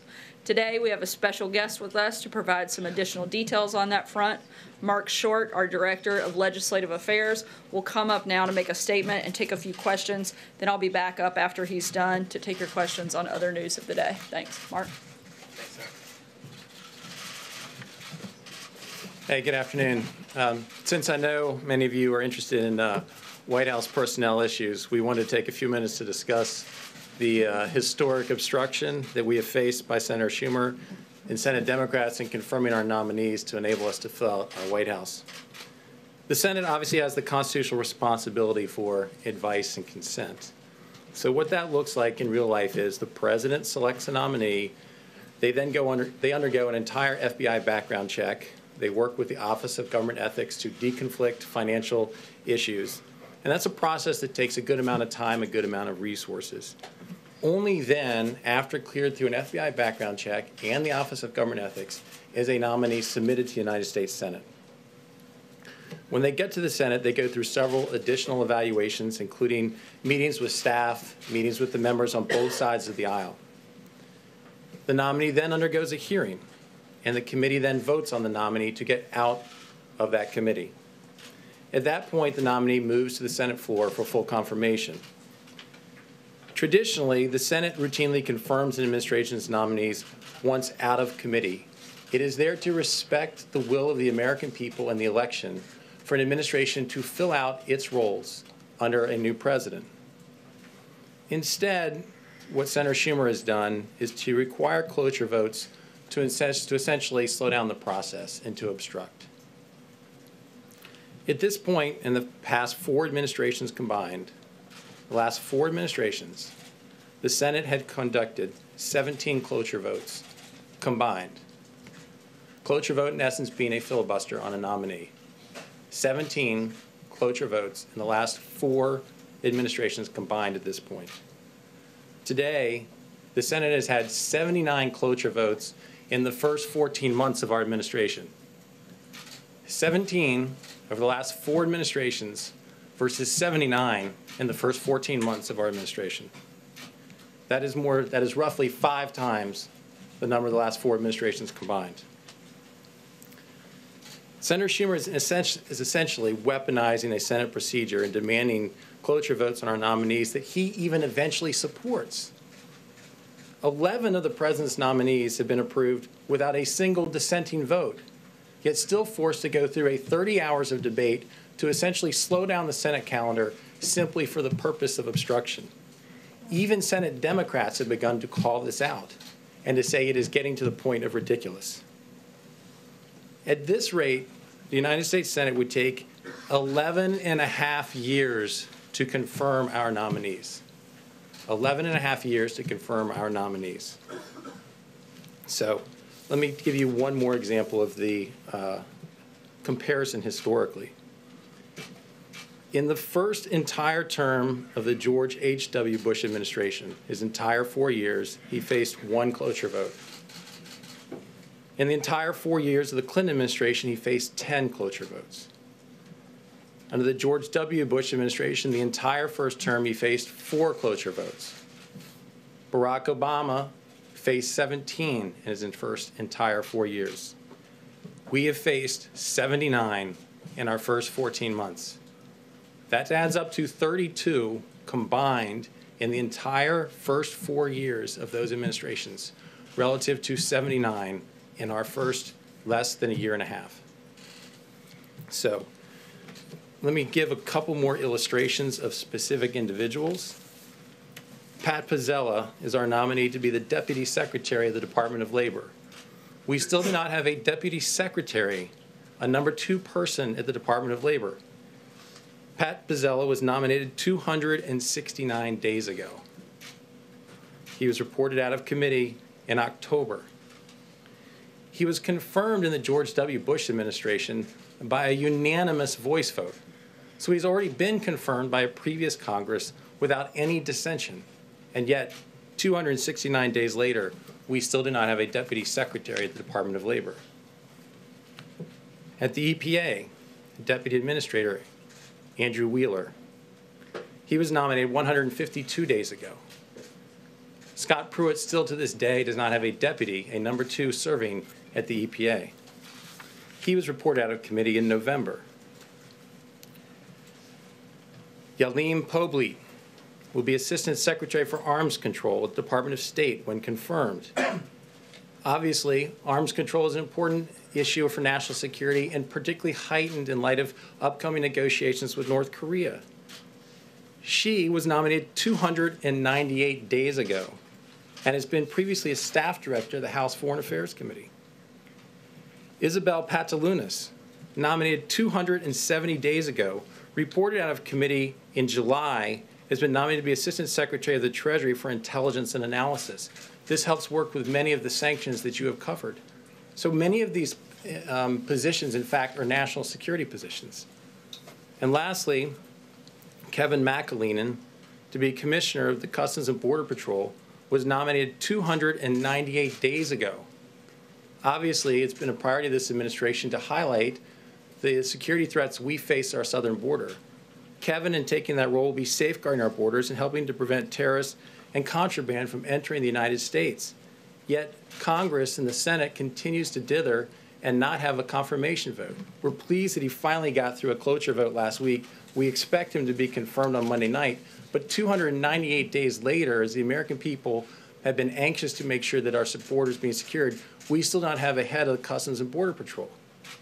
So this level of obstruction is beyond historic. It is something that, as you, I know, are very focused on personnel inside the White House. We ask that you also shed light on the historic obstruction that's happened in the United States Senate to make sure that we are able to fill out our administration to do the job of the American people and to help make sure that our country is safe and secure. Thanks a lot, Mark. Thanks for coming out. You mentioned the plight of your nominee at the State Department for the arms control position, and you mentioned the need for having that person for the upcoming negotiations with North Korea. Yet you still do not have a nominee to be the U.S. ambassador to South Korea. Why is that? When will you have that nominee? And is that position also important for your efforts? Sure. I think that there's been several conversations about that internally with putting forward nominees, that as they go through that process, in many cases it gets so delayed and so long that nominees have withdrawn from the process before actually being submitted to the Senate. So there's a couple examples where that's happened recently. That includes that post, but we've been having ongoing conversations about nominating someone soon. Yeah. On Rick Grinnell, the ambassador, President's nominee for ambassador to Germany, which senator is actually holding up the nomination, withholding unanimous consent? And why doesn't Senate Majority Leader Mitch McConnell just, and is there any reason given for withholding unanimous consent? And why doesn't Senate Majority Leader Mitch McConnell just force a vote on the nominee? Thanks. Mary Elizabeth is one of the stars on our team who's been with us from day one, and she helped to staff Justice Gorsuch to confirmation, helped to shepherd him through, and is the one in charge of our nomination. So I'm going to phone a friend on that one. But Grinnell got out of committee, right? And so basically he's waiting for a final vote on the Senate floor. Yes. And so that, I believe he got out of committee several months back. So he's another one that should be on our list of those that has been waiting. The challenge that Leader McConnell faces when you're not allowed to just bring up for a voice vote, you have to go through a cloture, then he has to prioritize these. And that is one more of our nominees that simply has been historically obstructed. Yeah. Well, thanks. You know well what goes on the Hill. This is part of the toxic nature that's been going on for several years. I mean, the Democrats are pushing back because of the Republicans. What are you doing to ease or water down that toxicity? What can you do? And secondly, explain to those who don't understand how it is that a minority party, when you control both the Congress, both the House and the Senate, how you're unable to get it through, because that is one of the big stumbling blocks for people to understand why you're complaining. Right. Well, I think that the reality is that this is a Senate process. It's not a House process. But as you nominate the candidate to the Senate for a personnel issue, the Senate has the ability to go through the nomination process, the committee process, but it requires a supermajority to get past the motion to proceed. And what the Senate has done is they've basically said, we're going to require a cloture vote on these nominees, where historically, once out of committee, they would bring it to the Senate floor, they would just require an up or down vote. And you say that it's part of the toxicity that's been going on for some time. I think that's the point we're trying to make, is this hasn't been going on for some time. This has not been the tradition of the United States Senate to do what they're doing right now under Senator Schumer. We'll continue streaming this on fox10phoenix.com and rejoin after a quick break here on News Now on Fox 10 Extra. Terms combined, last 16 years, the first term of a presidency. So this is not what's historically been done. See it as a reflection of, for example, when Obama was in office and the Republicans said they're going to make it their prime concern not to pass any legislation that Obama favored. Don't you see that as part of the problem? I think part of the challenge is the American people got so frustrated with the way that Washington worked that they elected an outsider to come to Washington to try to help fix it. What we're trying to do is to shed light on the way that this town works and the way that currently the United States Senate is broken. And yes, we are assigning that blame to Senator Schumer and his team of Democrats, because in many cases, even the fellow Democrats are saying the level of this is getting absurd, and it's time that we allow the president to fill out his administration. The Republicans don't bear any of the blame? I think the reality is the Republicans are moving forward for these votes. I do think, as far as one of the solutions, this is going to be obviously an issue for the United States Senate, but I do think that that this will force pressure to continue to see more rules changes in the United States Senate. Mark, specifically, Mark, does the president still feel, do you feel that Rule 22 should be amended or eliminated to prevent what you're describing, which are national security ramifications? I mean, you have a number of positions that you are arguing are essential to the national security of the United States, and you say that this is something that Democrats are obstructing to. Republicans have 51 votes. What should happen? I think that the United States Senate is going to continue to have internal conversations about potential rule changes, and I think it's a very fair question. I want to be very respectful of having a White House determine what the United States Senate rules should be, but I think by continuing to highlight it and recognize the level of obstruction, I think it continues to put more pressure on the Senate to address this internally. Are you concerned, by the way? Well, I was just going to ask if you're concerned that this obstruction will carry over to the nominee for Secretary of State, the nominee for the CIA director. Thanks. I think that obviously the current director of the CIA is somebody who is incredibly qualified. As people know, he was graduated top of his class at West Point, graduated top of his class at Harvard Law School. I think has done a phenomenal job as director of the CIA. And when he went through that process, earned bipartisan support to be director of the CIA. So we would certainly hope that, considering only 14 months ago, 15 Senate Democrats crossed over to support his nomination, that they would also support his nomination to be Secretary of State. Likewise, we feel that Gina is uniquely qualified as somebody who has served in the CIA for 33 years, has been a station chief in multiple localities, has been commended by Democrats and Republicans alike for those that she served under in previous administrations. I think that she has incredible qualities. We're very excited about her nomination. We're excited that she would be the first female director of the CIA, and we would expect a quick hearing and moving forward the vote, because these are very critical national security positions. Mark, has the president had any personal conversations with Senator Schumer about this obstruction, in your words, specifically, as he's been having conversations about infrastructure and other matters? Has he had Senate Democrats over here? And why haven't we heard more from him talking about this? And also, do you believe that, just given the backlog here, how many more confirmation hearings can this Senate withstand as it leads to other potential personnel announcements that we may or may not be seeing in the coming days here? I think you're going to, I think the president has been vocal about this. I think that Perhaps I'm a warm-up act for him making a larger foray into this to make his case to the American people that the obstruction has gotten ridiculous. And yes, he's also spoken to Senator Schumer about his frustration with it. Is there the possibility that the president could offer something, make a deal where not everyone gets what they want, but has he offered anything to Senator Schumer in exchange for helping get some of these nominations through? I guess it's hard for me to understand what it is that we should be offering when the American people elect a president, elect a new administration to come in, and the expectation is they should be able to fill out their administration. The Senate has an advise and consent role, but why should we be offering making a deal on something that should be the normal process of the United States Senate? For us, that would be kind of hard to understand. I mean, in his conversations on DACA, has there been any suggestion, we would make some concessions on DACA if you help get some of our nominations through? I think on DACA, the president's been very clear that he wants to make a deal. I think he put forward a very rational proposal, one that even provided a pathway to citizenship for 1.8 million people. I think we're frustrated that so far Democrats don't seem to actually want to come to the table. They want to politicize the issue. We stand ready to make a deal on that. But again, I reject the notion that this is something that should be offered for them just doing their job. They should just do the job for the American people. It shouldn't be something we have to barter in order for them to just do what they're supposed to do. On DACA, is there room for a smaller deal?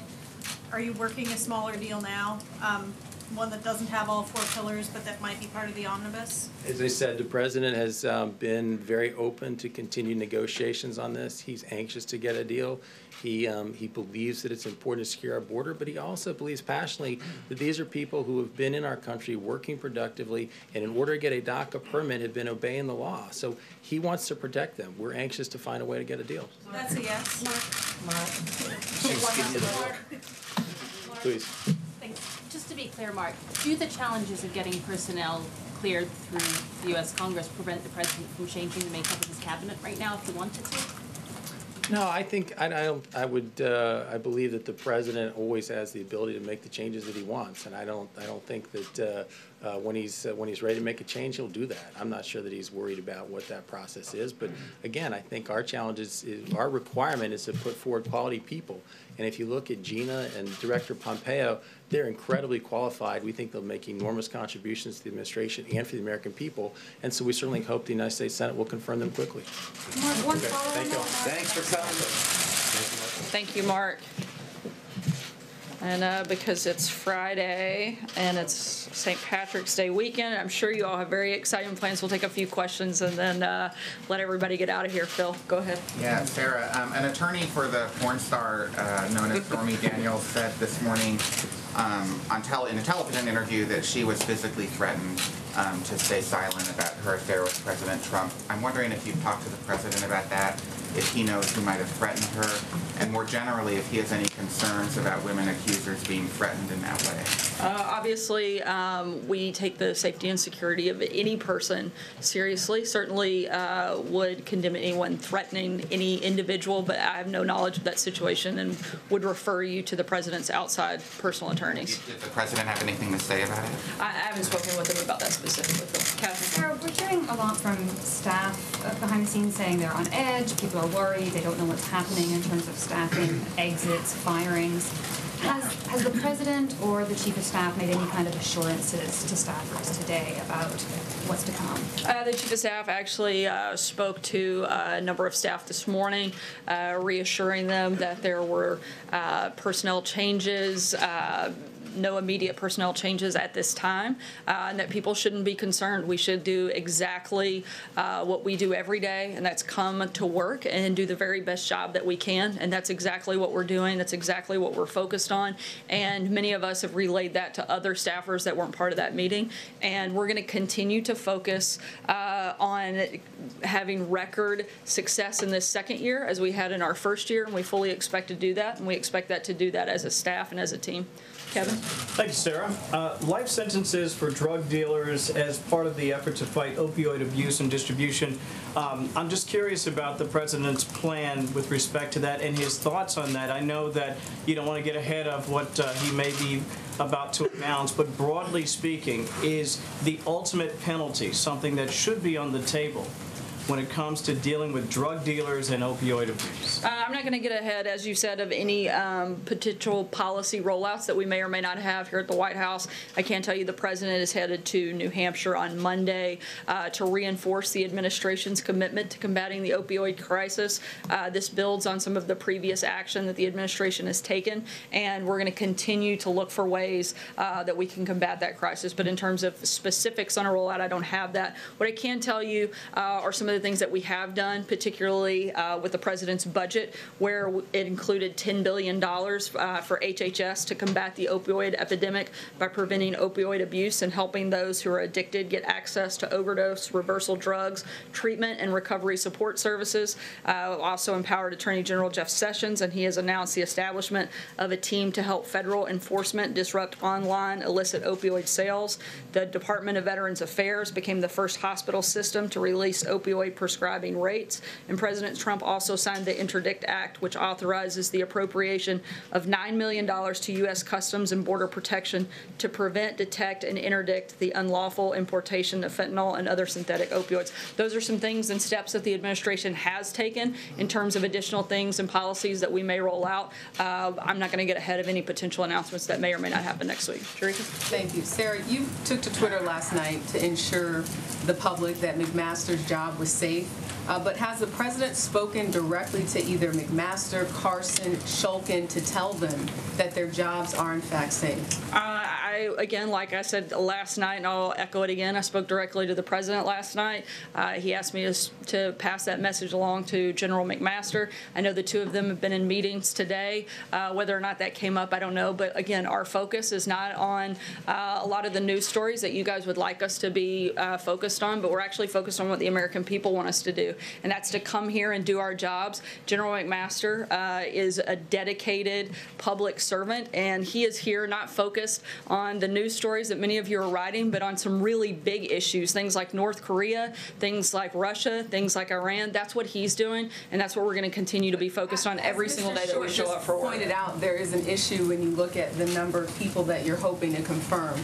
So to look at the people in these top positions that continue to change, just wanting to know if the president gave assurances to Carson, to Shulkin, as well as McMaster, that their jobs are in fact safe. Look, we aren't making any, as I just said, we don't have any personnel changes at this time, but the president shouldn't be bound because Democrats in the Senate can't do their job. If the president wants to be able to make a change because he feels like it's the right thing for the American people, his hands shouldn't be tied because Democrats failed to do what they were elected to do. This president was elected to put forward policies and push those policies forward with the team that he selects, not the team that the Democrats think he should have. That's not how the system works. And just because they don't want the president to have his full team, that doesn't mean if he decided to make changes, he shouldn't be able to. Peter. Sarah, just for clarity on this, though, I know you said that this is something that the media wants to talk about right now, but frankly, it's the president who's repeatedly sort of stoked the speculation. Just yesterday, he said, I think you want to see change. Earlier this week, he said, I'm really at a point where we're getting very close to having the cabinet and other things that I want. So isn't it the president himself who's sort of creating this aura of, some use the word chaos, but simply put, turmoil or a potential upheaval within the West Wing and, frankly, across the administration? Taking two sentences out of the thousands of remarks that the president makes and trying to make it look like that's the entire focus of his administration is a little bit silly. I'm at a point where we're getting close to having the cabinet and other things I want. There will always be change. I think you want to see change. Yeah, and he just nominated two new people to be part of his cabinet. So we are getting close. We'd like those two individuals to be quickly confirmed, quickly put through that process so that they can take a seat at the table, so that they can continue to engage with the president on big issues that actually matter to the American people. But immediately, sorry, I'm going to keep moving here. Initially, you said he had the best people, so that's my question. I'm going to keep moving. It's been a week since the U.S. accepted the North Koreans' offer for a meeting. Can you give us any update? Has the U.S. had any direct or indirect contact with the North Koreans, or are you still relying right now on this offer from the South Korean delegation? I'm not going to go into details on the internal U.S. government preparations, but I will say that this is a comprehensive approach in support of the president, and we're continuing to move forward with those conversations. Anything on timing? I know there's been talk of still May. No updates on time or location. Dave? Thanks, Sarah. The government said this week that we've reached a point now where the government has added $1 trillion to the debt since President Trump took office. Obviously, that's not the direction he promised to go in the campaign. And he really doesn't talk about deficits much anymore. Has he given up on cutting deficits? Is he still concerned about it? And what can he do about it?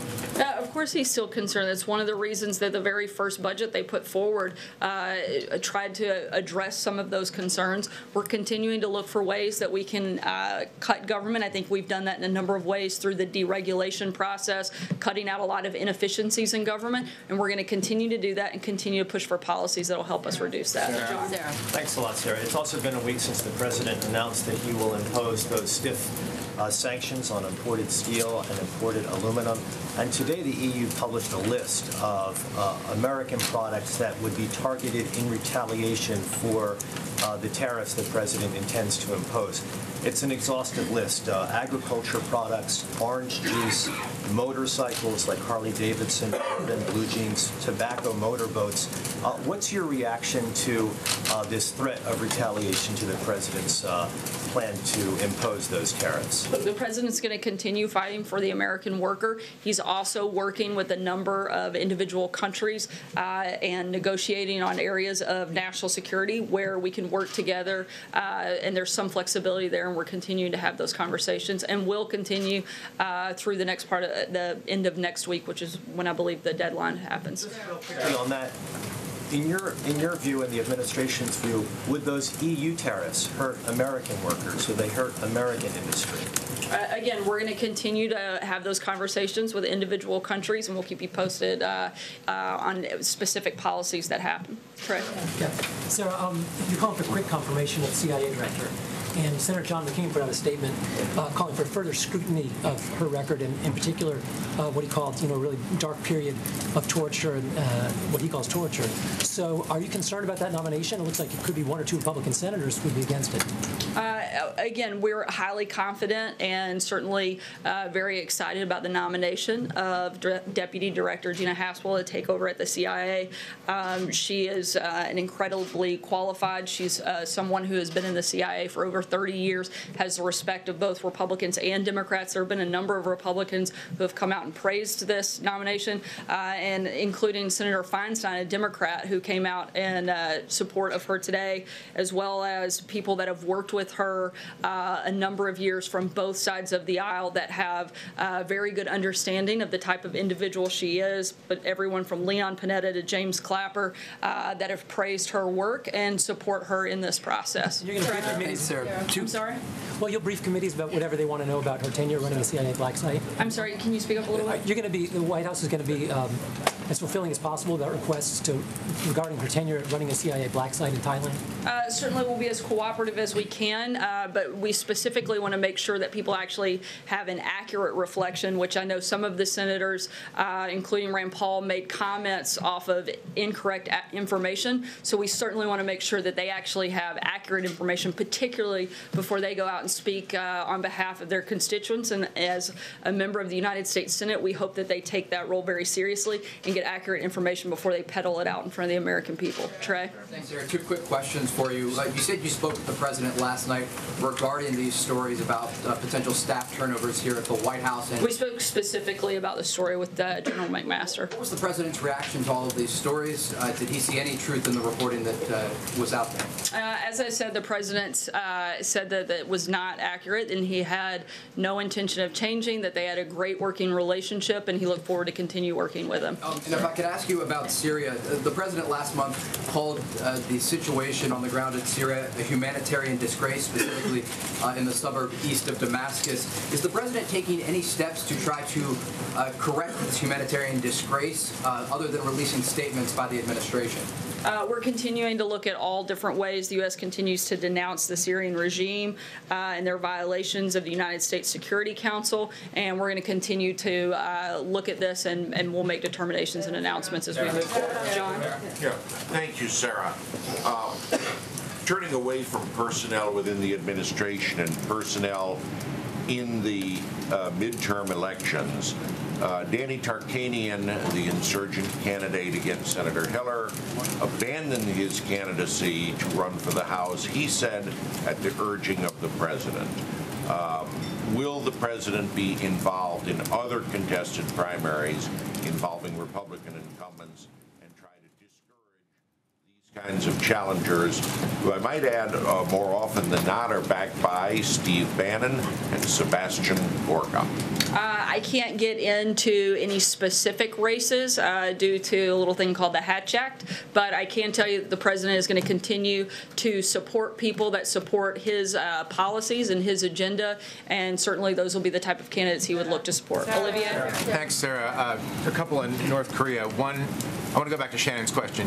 Has the United States received any direct or indirect confirmation that the North Koreans are interested, or is the United States still acting on the South Korean representation of their negotiations? Again, I can't get into the details of the preparations and the progress being made, but I can tell you that we're continuing to move forward in hopes of having the meeting take place. And then seizing the opportunity offered by Mark's presence here today, my understanding from talking to people in Congress is that the administration has been asking lawmakers to hold off on any new package of North Korea sanctions, telling them both that the executive branch powers are sufficient in case should the need arise to impose more, but also to avoid inflaming the situation. Would either you or Mark address that? I know that we are continuing our maximum pressure campaign on North Korea. We're continuing to ask our allies to engage in that maximum pressure campaign, not to let up at any point for any reason until we see real progress on the promises that have been made by the North Koreans. Beyond that, I can't get into any conversations. Take one last question, Jeff. So we are about to enter the 15th month of this administration. Why is it that there is still a need for change inside the president's cabinet or among his circle of advisors? Look, as we've said many times before, you want the right people for the right time, and as policy priorities change, that means that sometimes you're going to have personnel change. That's not different for this administration as it has been in any other administration, and we're going to continue to add new staff regularly. I'll take one last question. Sorry, I did tell her before I was. Sorry, Jeff, I'm going to go to your colleague here. Last question. Thank you. Britain, France, and Germany have proposed fresh EU sanctions on Iran, maybe in a bid to preserve the nuclear deal. Do you have any response to that, or any response to their kind of proposal to put new sanctions on Iran? We don't have any new announcements on sanctions at this time, but as always, we're continuing to look at the best ways to promote and protect the American people and certainly push the president's agenda. Thanks so much, guys. Hope you have a great Friday. Happy safe. All right, everybody, that's Sarah Huckabee Sanders wrapping things up there, saying at this time, no immediate personnel changes are coming to the White House. I'm going to take you out now to a colder climate for those of you who like it. This is Woodlock Resort in the Pocono Mountains. I believe it's Pennsylvania, but this is what most people think of when they think of winter, and it looks so picturesque, almost like a painting, and I'm surprised, I'm going to believe that's a lake. I'm surprised it is not frozen over, no ice chunks in there, but every once in a while I'm going to remove my lower third here so you can see right there on the bottom, it's like a little tubing path, and I've been seeing some people go through there in the live pictures, so it's been interesting and fun to watch here. I was hoping to get one live for y'all there, but not quite. Okay, let's take you back out to Miami, Florida, where they're still cleaning up the pieces and looking for any possible survivors there in the rubble from the pedestrian bridge collapse. More than 24 hours now since it all happened. We're hearing witnesses' accounts. We're hearing so far 6 people are confirmed dead, but they do believe there could be more underneath the rubble there. So we are going to get you up to speed with the very latest right now here on News Now, a part of Fox10Phoenix.com. The pedestrian bridge had just been installed on Saturday, and on Thursday it came crashing down on a busy highway, causing multiple fatalities. This is a tragedy that we do not want to reoccur anywhere in the United States. All right, everybody, sounds like we have some audio issues there. Saying they don't believe there is anyone left alive under the massive amount of debris. And now they're focusing on maintaining the structural integrity of what's left of the bridge as they work to gather evidence. The structure is very fragile, and All right, everyone, we're taking you back out live there due to the fact that there's some audio issues with that story, but that is a-okay. The latest that we are being told, again, As Caroline Shively just said there, the pedestrian bridge had just been installed on Saturday, and on Thursday, yesterday, it came crashing down onto a busy highway, causing multiple fatalities. The rescue mission turned to recovery now. Authorities saying they don't believe there is anyone left alive under the massive amount of debris following the collapse, and they're now focusing on maintaining the structural integrity of what's left of the bridge to avoid further damage and loss of life. Police again saying there's a very high possibility more bodies are still trapped under the rubble, but they can only see parts of the cars now, so it's impossible to say how many. The NTSB is now investigating how the collapse happened, and officials at Florida International University are pushing back against suggestions that the bridge was not anchored properly. Meanwhile, the Sweetwater community remains in shock, with families and friends of the victims still coming to terms with exactly what happened. The companies in charge of the construction of the bridge have been involved in accidents before. As I reported at the beginning of the show, one was involved in a bridge collapse in Virginia back in 2012. So not quite sure if that's 5 or 6 years ago, depending on the month there. And actually, that was Lauren Blanchard with Fox News reporting earlier prior to the audio issues, not Caroline Shively like I thought. But let's get you caught up here. Just if you're joining us here at the end of the show, 6 confirmed dead, 10 sent to the hospital, 2 with pretty serious critical injuries there. So very sad news, but it's a situation that we'll continue to monitor here on News Now. I'm going to show you one more story about Russia and the cabinet shakeup here on News Now. Russia says it will retaliate against new U.S. sanctions. The Treasury Department sanctioned 19 individuals and entities to punish Moscow for meddling in the 2016 election. The Russian government says it's now expanding its own list of Americans it's banning from conducting business with or visiting Russia. This has been going on for over a year. Some investigations and hearings are underway. The public is not presented with a single fact, but the lack of facts is compensated with new waves of sanctions. Special counsel Robert Mueller continues his investigation into Russian election interference, subpoenaing the Trump Organization for documents. Now a group of Republican senators are calling for a second special counsel, this one to investigate the Department of Justice and the FBI's handling of the Russia probe, claiming the FBI is incapable of investigating itself. Somebody other than the people in charge today needs to look at what they did yesterday. And in a week that began with the president firing his Secretary of State over Twitter, there are more possible staff changes coming to the White House. Officials say the president is considering relieving Veterans Affairs Secretary David Shulkin and National Security Advisor H.R. McMaster. All right, everybody, some additional audio issues there. We are wrapping up here on News Now for the week, for the day. It's Friday. Happy St. Patrick's Day from myself, Pilar Arias, and Mike Page. He will be back here on News Now very soon. A lot of you ask about him all the time. Big thanks to Ron Hoon, who is with us every day to kind of recap the day's biggest stories. Celeste Rodriguez also joined us at the beginning of the show to talk about the mountain rescues that we had. Several people there, 2 men, a woman. The 2 men were losing consciousness there, and the woman hurt her ankle, but hopefully everybody is okay. You all have a great day, a great evening, a great weekend. We'll see you back here Monday.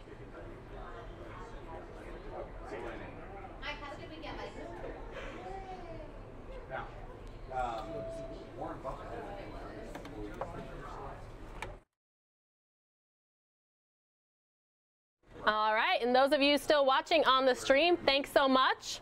We are going to be taking a quick stream break here, but I'll be back with you this afternoon. Thanks so much for watching News Now, whether you watched on Extra, Channel 45, Cable 9, or you watched on YouTube.